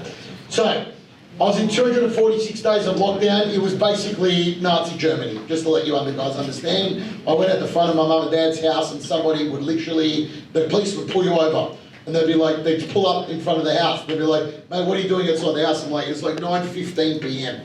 on a Tuesday. I'm like, mate, I'm just, standing at the front of my house. It's like, nah, you got to be inside. Right? And then another cop drove past, like 9 minutes later, and came up to me and said, what are you doing outside your house? I said, you're the same cop. And he goes, no, I'm not. And he gets out of the car and he goes, you're being a smart ass. And I said, mate, we all look the same to me. It's not my fault, right? So, there we go. What happened? So the reason why I stayed at my Melbourne, so I've got a house in Moonee Ponds and a house in Rose Bay. The reason why I stayed at my Moonee Ponds house was because my beautiful mother was passing away from dementia, very sadly. So during COVID, my beautiful mother passed away. So you want to put things into perspective. So a woman who came on a boat with nothing, a very tough childhood, grew up on a farm in Beveridge. If anyone knows what that is, Nick Kelly was born there, just so you know. So my beautiful mother, there we go, we ran a big dementia ball for her in 2019, raised $500,000 for Dementia Australia. It's the biggest donation Dementia Australia's ever had in one go. So the Morello family put on that. And I remember wheeling my mum in on a wheelchair and saying, and she going, where are you taking me? Where are you taking me? And I said, Mum, I put this on for you. And she's like, what are you lying to me for? What are you lying to me for? I said, Mum, I'm not lying to you. This is literally for you. So we put on a big dementia ball. It was called the Unforgettable Ball. If you want to check it out, follow it on Instagram because we're going to run another one. Unforgettable Ball. That's my mother. So then what happened? Okay, so when we were in lockdown for 8 months, 246 days in Melbourne, this happens. A surprise baby. Correct. There wasn't much to do in Melbourne except for drink wine and have a bit of fun. So while Mum was passing away, I was taking care of Mum, and I had a beautiful son.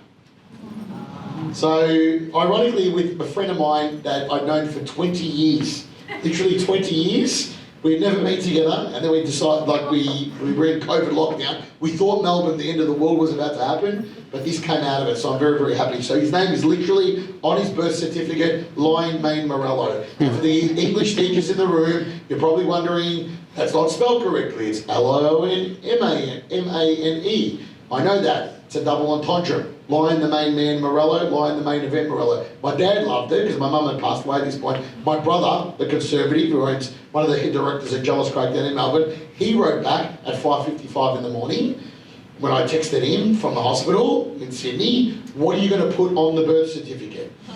I said, Lion Mane Morello. He goes, that's not a real name. You can't call your child that. And I said, I'm pretty sure I can. It's my child. That's my son. And it's real cute. He's like touching my mum there. Like he knows who his nonna is, which is really, really beautiful. So we found out, my mum passed away August 16, 2020. We found out that the mother of my child was pregnant August 19, 2020. So I was like, I don't want to get all woo-woo on you, but I think there was a bit of a transpondence. He's a very empathetic child. He's 2 now. Looks a lot different today. He has a big mane of curly hair. If you follow me on Instagram, you'll see that. So he definitely has his mane. Us doing swimming, we do swimming lessons. So one of the main reasons why I've worked hard and put money away for investments, I take him to swimming lessons at Cranbrook on Mondays, I take him to swimming lessons at QT Bondi on Tuesdays, I take him to soccer in Rosebery on Wednesdays, I take him to art classes on Thursdays, and I take him to Spanish on Fridays. Why? Because my father worked 7 days a week for 47 years in service stations, and he missed my Brunswick Zebras games, he missed my Melbourne on cricket games. So when you're wondering why you're making these investments into your real estate and planning for your future, setting up your SMSF, these are the reasons why you do it. Oh, there's me. Lion Maiden Morello. Yeah. So my hair's naturally like that, so is his. It's blonde now, it's gold. I don't know whose kid it is. Dad had a triple bypass. That was Christmas after COVID. So the doctor actually said that my dad died from a broken heart. He was dying from a broken heart. He lost his wife after 48 years of marriage. And let me give you the hot tip, guys. Who's the oldest people that have been married in the room? What have I got here? Anyone 40 years? Put up your hand, 40 years? 40 years? Anyone been married 40 years? Those two? 50 years? Anyone 50 years? 45 years? 45, reverse auction, 45, 45. Anyone all 45? How much? 44? Are they the longest? 44? Yep, big round of applause for 44 years. Then my dad, we finally got him out of hospital. Mate, anyway, and the bloke falls, right? So then he broke his knee and his hip, and then he bought a little lion for Lion. That's my little niece, Luna Willow. Yes, we're hippies, Luna Willow and Lion Mane. Yep, so there we go. Then I lost some money. I bought a development site in Melbourne and I lost money during COVID. I panicked. Probably should have held on to it, but I panicked, like a lot of people did. So don't worry, I'm not some invincible guy. And I haven't made all, if you Google me, I always talk about the success stories, but there's been plenty of failures as well. Then I made some money. I bought another site and I made good money on that. Got it back, which is good. But best of all, we went back, and I was there with you, remember? There was us, Joey. So the best part of it was the fact I got to get back in front of human beings. I'm a people's person, I'm a Piscean, I'm very affectionate. Yes, it was my birthday last week. For me, that was what it was all about, which was good. What did I do in the meantime? I did the Kokoda Trail, as I mentioned. I won't show you any more videos, we were running out of time. That's me, I did 147 kilometres through the Papua New Guinea jungle, raised over all up was nearly close to $500,000 for Indigenous education. There's me, walking through the Kokoda. Has anyone done it? It's the worst thing in the world. Let me just tell you now, like you're doing it and you're like, why am I doing this for? You're like, you definitely, it's not fun at all. Just to let you know, day 4 there's a thing called the wall. So if you think you're having a tough life now, just trust me, when you get to the wall, it's like this vertical, and you look up and you feel like you want to kill yourself literally. And I cried like 19 times, like a child, like I was like bawling my eyes out. Sometimes happy, sometimes sad and so forth. But this is one of my true passions, Cambodia. I've got 712 kids across 2 locations, Siem Reap and outside of Phnom Penh. It's in a place called Kandal, because we do rescue the kids from child prostitution and begging circles. So a lot of them have what they call they get tattooed on their wrist. So what we do is we rescue them. We take about an hour out of the city. So obviously the mafia can't find them, who's bought them and so forth. But there's been with some of the kids. That's one of my amazing mentors. I don't just have rich people as my mentors, people like, who else do you spend your time with? Geraldine Cox, Order of Australian Medal winner, lady with the bright red hair, she's on 60 Minutes all the time. She's saved so many people's lives. She's bequeathed me her passport actually, so I'm looking forward to that. Then I do things to nourish me. I find ways to nourish me. I do Burning Man. I go to Burning Man in the Nevada desert, it's 9 days in the desert. It's not fun either. It looks like lots of fun, but it's not. I do a thing called ceremony, I'm a shaman. So I'm always looking to try and find, nourishment mentally, emotionally, spiritually, and most of all, physically as well. So what I'm always trying to do is find ways to actually find actual peace in my life and do the right thing in my life as well, and so forth and so forth. Lessons I've learned to conquer your mountain. The power of stepping outside your comfort zone. Write that down if you're writing things down. Step outside your comfort zone to reach your full potential. Number 2, the power of getting perspective. Number 3, the power of letting go of the outcome. Number 4, the power of embracing the uncertainty of life. There's the 4 there if you want to take a quick photo of that. There's a few of you taking photos. If you want a copy of the slides anyway, I'll put my email up. You can email me and we'll send you the slides. Last but not least, that's my beautiful son. Sweet Caroline. Good times near that feel so good. So good. Oh. So, guys, in closing, I said to you I'd give you my last little secret, right? My last little secret is this. I have a thing called Morello's 30-second answer at 3 a.m, right? And now this is how it works. If I came to your home at 3 o'clock in the morning, where do you live, matey? Where? Cool. What street? Can't know what number? What's it? So if I came to Matty's house at 3 o'clock in the morning and I put a gun to his head and said, why you? Right? And if the answer wasn't good enough, Matty would be dead. And put up your hand if that sounds pretty extreme. It's really, put up your hand if it sounds extreme. Does. You know what sounds extreme? Because he lives in Kirkuk. So like, let me give you the hot tip. So I was very, very lucky. I've been to Auschwitz at Birkenau in Poland, where in the 1930s, people were dragged out onto the street and put a gun to their head and said, why you? And if the answer wasn't good enough, bang, they were dead. It happened in the 50s in Korea. It happened in the 70s in Vietnam and also in Cambodia, where Pol Pot killed 4.3 million of his own people. And I go to the killing fields every year and watch where people were killed and they ran out of bullets, so they would just smash their head against trees. Right? So like when I say that, it sounds extreme to us sitting in the northern beaches, in an RSL, in a beautiful life, and we all think how tough times are, interest rates went up, oh my God. We all sit there and we think like that, right? But then it happened in Yugoslavia in the 1980s and 90s. That wasn't that long ago, was it? Yugoslavia, Bosnia, where the tanks came in and killed millions of people shooting at them and everybody got killed. It happened in Iraq, a war that probably shouldn't have even happened, but we did it. Happened in Afghanistan, which we lost that war. What a great use of Australian tax dollars money, wasn't it, right? So we lost that war, right? But you know what the worst part is? It happened about 8 seconds ago in Syria, where somebody put a gun to someone's head and said, why you? And if the answer wasn't good enough, bang, you're dead. So like the reality is, we sit here tonight, we're very appreciative of Doyle Spillane and the team putting on this amazing event, but my challenge to you is this. Whether you like me or not, I really don't care. That's the reality. I really don't care if you like me or not, but I challenge you individually that I want you to get a piece of paper, not an iPad, not a mobile phone, not a laptop, a piece of paper, and I want you to get a pencil, a grey lead wood pencil. And I want you to go down to the beach, down at all the beaches. I want you to go to the beach, or to the garden, or to the grass, or to the dirt. I want you to take your shoes off. That's what I want you to do. Whether you do this or not doesn't really affect me, but I promise you if you actually go and do this, it might actually change your life. It might actually put you in the right frame of mind to take on a little bit of an economic recession, a bit of an interest rate rise. And I promise you getting grounded back with the universe is going to change your life, because it has for me. And you're going to put your feet in the dirt, the sand, the water, whatever it is that's your kosher.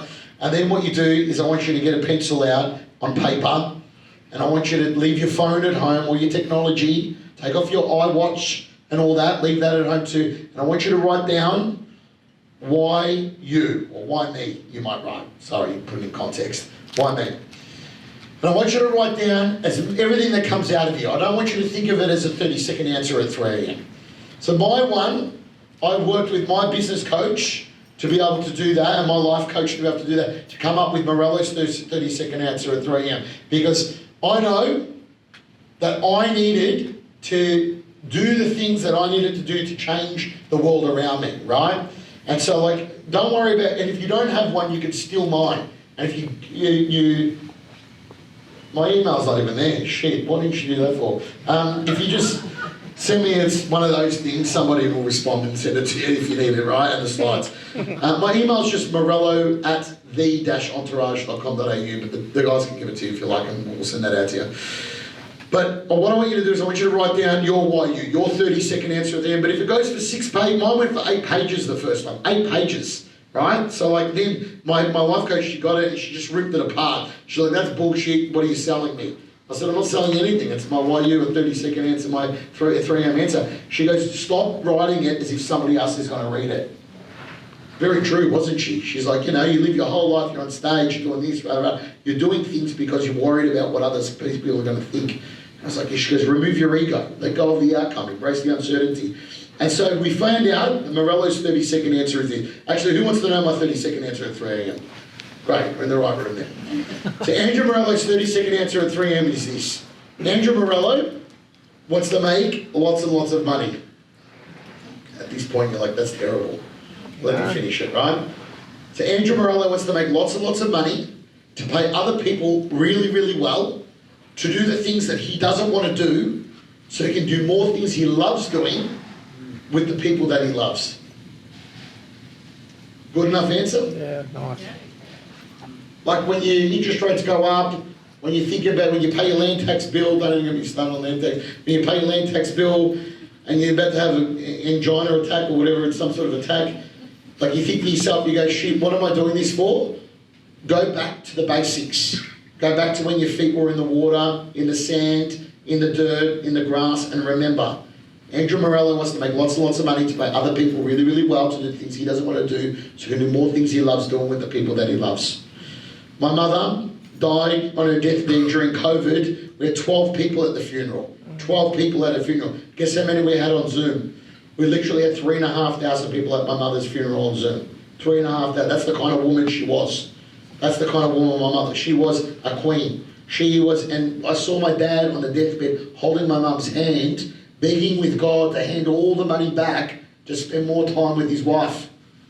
All the money, all the properties, all the service stations, all the factories, all the houses, wanted to give it all back to spend more time with his wife. So I made a decision at that point.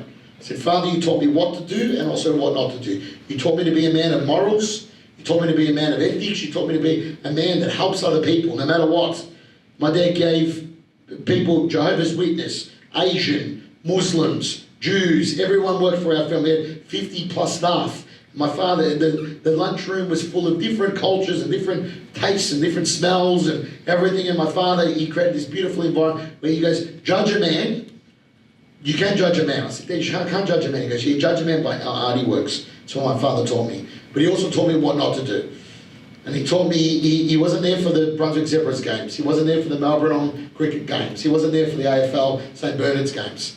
And I made a decision at that point that Andrew Morello was going to make lots and lots of money to pay other people really, really well to do things he doesn't want to do so he can do more things he loves doing with the people that he loves. My name's Andrew Morello, but most of all, I'm living the dream. Thank you very much.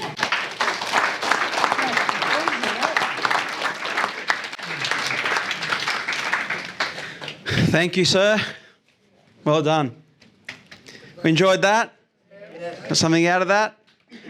We always do. Every time we see you present, it's always... I feel like they've seen me too many times. And it always changes too. It's not the same. It's like, you know. No, awesome. Thank you, Andrew.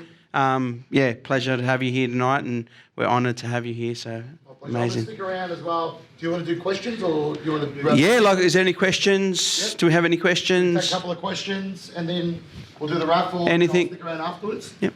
Then I want to ask me. You can ask me anything. Anything. What raffle number should you have?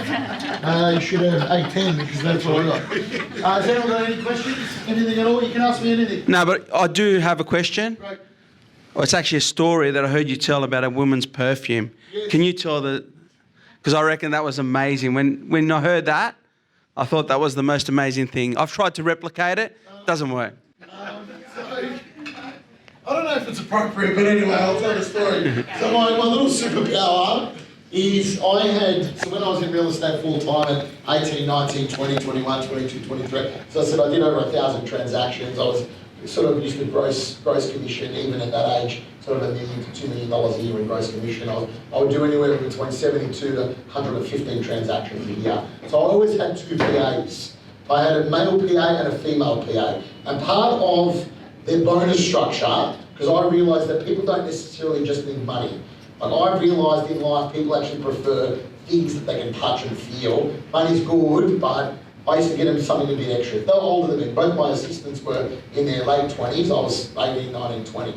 And so I take them shopping once a month to Myers at Melbourne, down in Melbourne. It's also called at the High Point. It's also called Knife Point, right? It's a dangerous area. Not anymore, but when I grew up, it was pretty dangerous. And in my, we'd go in there and I'd take Julia Murphy, my PA back then, I'd take her to go pick a perfume, and I'd sit in, don't judge me, by the way, practice non-judgment, guys.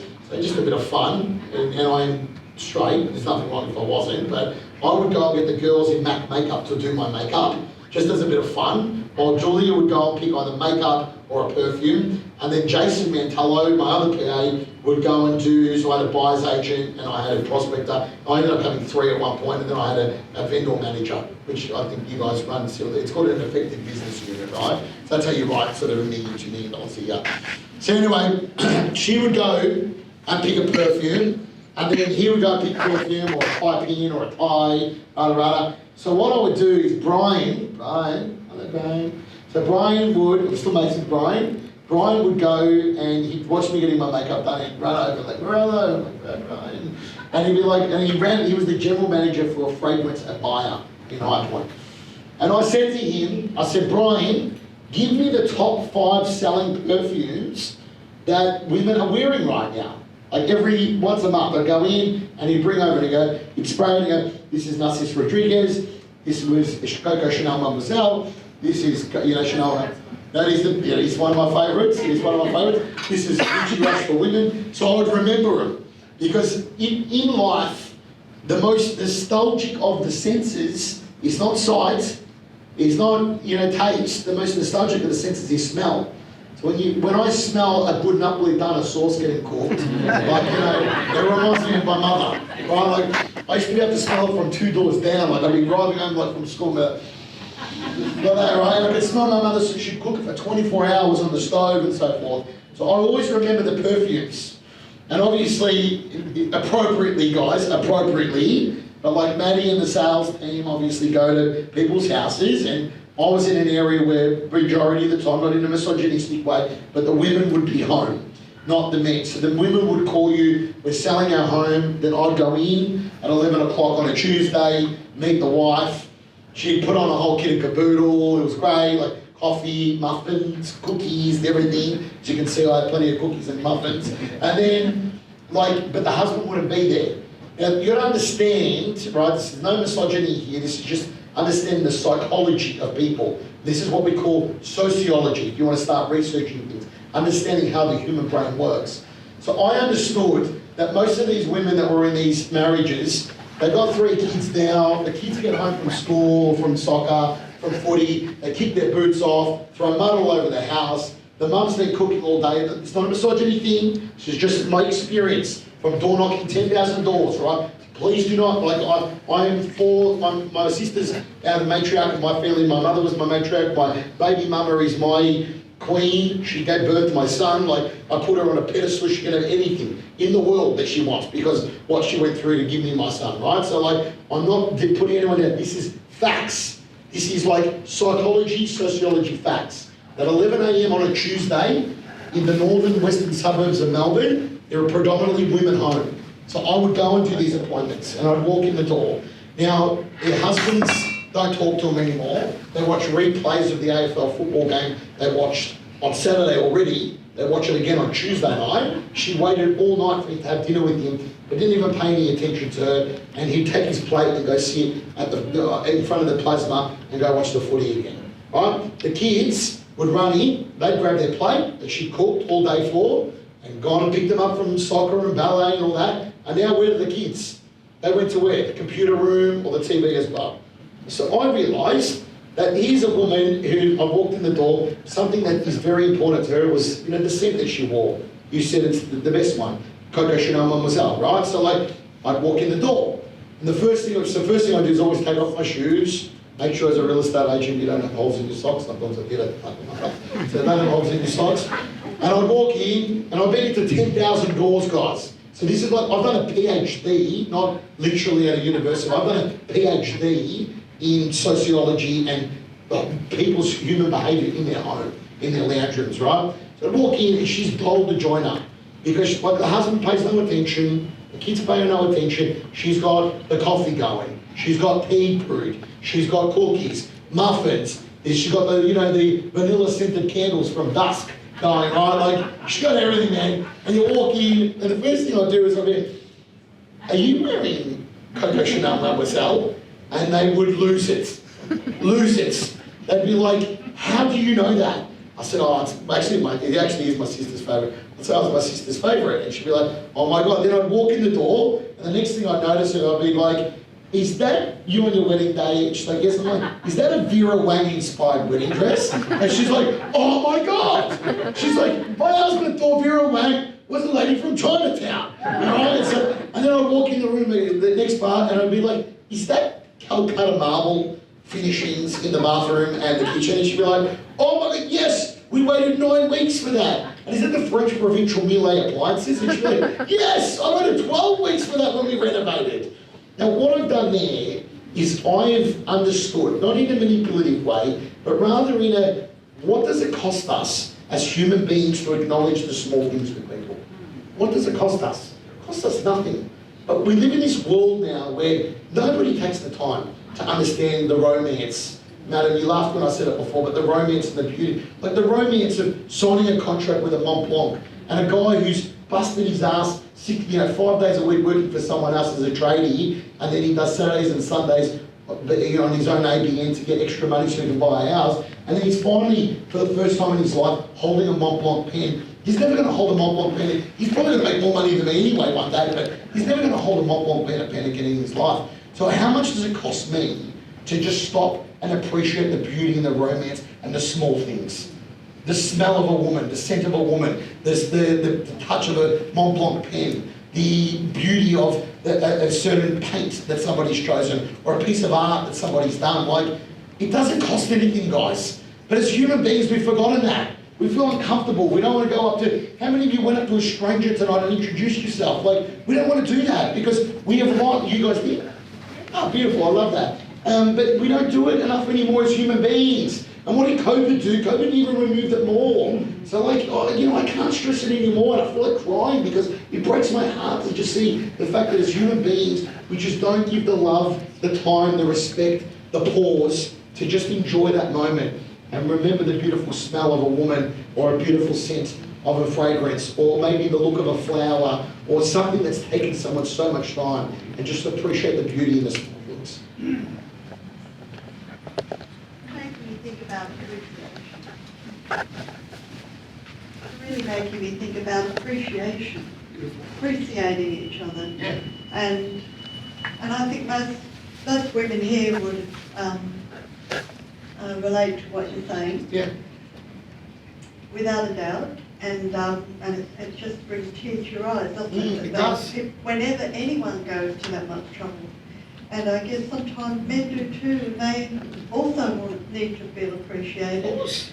Do you think more, if we did more of that between each other, do you think from a male perspective, maybe I could ask, do you think if men felt more appreciated too and we had that kind of interaction, that men wouldn't be necessarily watching a rerun of the AFL? 100%. Both ways, you know what I mean? 100%. I think you've made a very valid point there. Like, I think it runs both ways. I think men sometimes they do a lot more learning than women. I think naturally, God has blessed, God or nature, Allah, Buddha, whoever you go for, whichever team you go for. I think women intuitively have a lot more empathy naturally by nature. And I had a very empathetic mother who had a very tough life. And she is the person I am, the reason I am today. Like, my dad and I have become friends now. But certainly, I think just as human beings, we need to do it, right? I think I'm getting rushed off. So hopefully that was useful, guys. Thank you very much, guys. Thank you very much. I'm going to stick around. You want to come out of the chat? I'm going to stick around as well. You're going to pull the tickets out. Okay. I've got a ticket. So should I give my ticket away? I'll give it to you here. I don't think I'm allowed to win. I think I'm allowed to win, right? I think I've got a ticket here too. All right. First up we have a drip dry, Jerry. A drip dry. Drip dry showers. Sandy and Liz, are they here? Yep. Yeah? Sandy's there. Is your motto a drip dry, Jerry? A drip dry? Does everyone know where that? Put up your hand if you know where that's from. It's from. You don't know where it's from? Your company's called Drip Dry, you don't know where it's from? It's from bloody India. Show me the money, Jerry. Show me the money. What's it called? Jerry Maguire. Like he walks out of the shower and he's like, bro, put a towel on. He's like, I drip dry, Jerry. I drip dry. All right, we got a $750 voucher. Wow, that's great. Thank you. For shower regrouting by Drip Dry Jerry Showers. No, Jerry, just Drip Dry Showers. First prize. Okay, here we go. You might need it. Here we go. We got yellow D19. Yellow D19. Yellow, you got to be in the room to win. Is that you, madam? I can't find the ticket, but Do we have any other competitors? Does anyone else think they're yellow D19? Well, if there's no other competitors, you can win that, madam. Congratulations. Big round of applause there, ladies and gentlemen. Here we go. Next up, what have we got? What do you got next one? Oh, we got two. Another one, yep. All right, another. No, you're going to go broke, bro. Another $750 voucher. We need to talk about business, guys. I got Blue B09. Blue B09. Blue B09, $750 voucher. Is that you? Come on down. Come on down. There we go. I'll let you give that one. Oh, yep. What do we got next? Now you've got to buy a property address. Doyle Spillane, the secret box. Red A10. A10! There we go, come on. Hold on. There we go, that's yours. Look, I knew I was going to win. I always win everything. It's bad. It's actually bad being winning all the time. Another Doyle Spillane box. Was that the better box, don't you? I feel like that was the better box. Is this your birthday? Your birthday? Green C12. Green C12. Come on down. Come on down. You can go hand it over to her. Congratulations, Green C12. Next one, who's this from? This is from Performance Plus Plumbing. Anthony, you here? Where's Anthony? Thanks, Anthony, for your donation. Green C13. Green C13. Green C13 on the nose. Is that you? No. Green C13. Green C13. No, green. Green Redraw. C13. Redraw. Got another one. Green Oh, C. yeah. Where? Green C13. Debs. Great. Go over there. Done. Take that one. The next one I got green C11. Green C11. Green C11. Oh, Here we go again. Can't win two. Yeah, well, Ross, one for Ross, one for Alana. You're lucky. I'll take you straight to the casino after this. Who's this from? Property Insurance Plus. Is that you guys? Brad. Brad. Thanks, Brad. Give Brad a round of applause, guys. Thanks, Brad. Woo! Yellow D08. Yellow D08. Yellow D08. Is that Gary. you, sir? Gary. Gary. Oh, Go, it was Gary, Audrey's, go. wasn't it? Good. Nice, very good. What else we got? I want to do humidifier. Shall I actually need that in Rose Bay? It's the worst, man. Blue B11. Blue B11. There we go, nice. Congratulations. Oh, lucky. Well done, mate. What do we got? Humidifier from the Mole Doctor. Thank you. Can I get one of those, please? I can do it on my Instagram and stuff. We'll do a sponsorship deal. Yellow D03. The yellows have gone well. Yellow D03. Yellow's D03. This is a good one, guys. Find your ticket. Yellow D03. I'm about to redraw it. Andrew Morello. No, okay. Red A07. Red A0. This is a really good prize, guys. I lost my ticket. Did you really or not? No, he's got the ticket, yeah. He's got his ticket. All right, big round of applause. Well done. Fair. Avalon Painting. Alessandro. Alessandro. Did you? I trust you, mate. If you're lying to me, you can't lie. No one lies to me. Trust me. Look at that face. You can't lie on a face like this. Green C04. Green C04, come on down. What are these? Oh, I like this one too. I want to win this. I will help this person drink it. My God, what is with the yellow D's? Yellow D11. Yellow D11. Ella? Okay, all right, that will bring hand it out. Thank you very much, madam. Yellow D11, fantastic. Our beautiful, what's your name, madam? No, beautiful lady there. She just got her bathroom redone, so she doesn't need one. So she's offering it to somebody else, which is good. That's a good thing. Yellow D04. Yellow D04. No, that's you, madam. There we go. Fantastic. Take it over. What are these? Yep. Last one, guys. Did we end up deciding? Yeah. There's a bit of money for charity. If you can, if you want. You happy with one up? Sure. Okay, great. Yellow D05. Yellow. I probably should mix these up a little bit better. Fantastic. Guys, I've got one last surprise item. One last surprise item. So you saw before I did the Kokoda Trail for a thing called Seed Foundation Australia. I sit on the board, I was one of the founding members. It's for Indigenous education, so it's not my charities in Cambodia. So it's for Australian Indigenous kids. We basically put them through Certificate 2, a Certificate 3 health education. They're funding offered me to University TAFE. The guys from Doyle Spillane, in particular Joe, have donated 1 month's free leading. So you put it down if you're an existing landlord in the room. Existing landlord.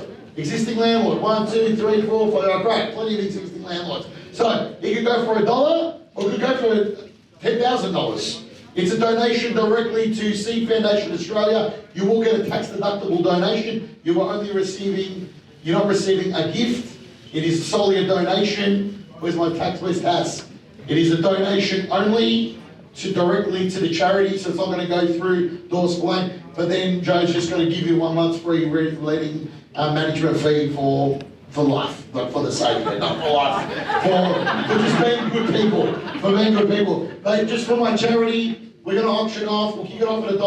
I don't mind where we start, it's where we finish the counts. What can I say for an opening bid, for a donation for Seed Foundation Australia, for Indigenous education? Ladies and gentlemen, if you enjoyed my story, here's your opportunity to give back to some of my charitable works. Opening bid. $50 a good start, Adam. At $50 now, I'm good and fairly bid. At $50, $100 now at the back of the room. At $100, I'm fairly bid now. At $100, I'm good and fairly bid at the back of the room. Adam, make it $150 if you like. You got the smile, I'm sure you still got the money. At $100 now, I'm good and fairly bid, I'll call it. First call at $100. If you're a landlord, you are going to get a month's management free. $300 now. At $300, I'm good and fairly bid. At $300 on the left-hand side, someone will make it $325 or $350, I don't mind. At $300, I'm good and fairly bid, and I'll call it. First call at $300. Second call at $300. $1,000. $350. Don't do that, mate. I'm auction here, I'll take that as $1,000, you know that. At $350 now from Joe. At $350 now, I'm good and fairly bid. First call at $350. Second call at $350.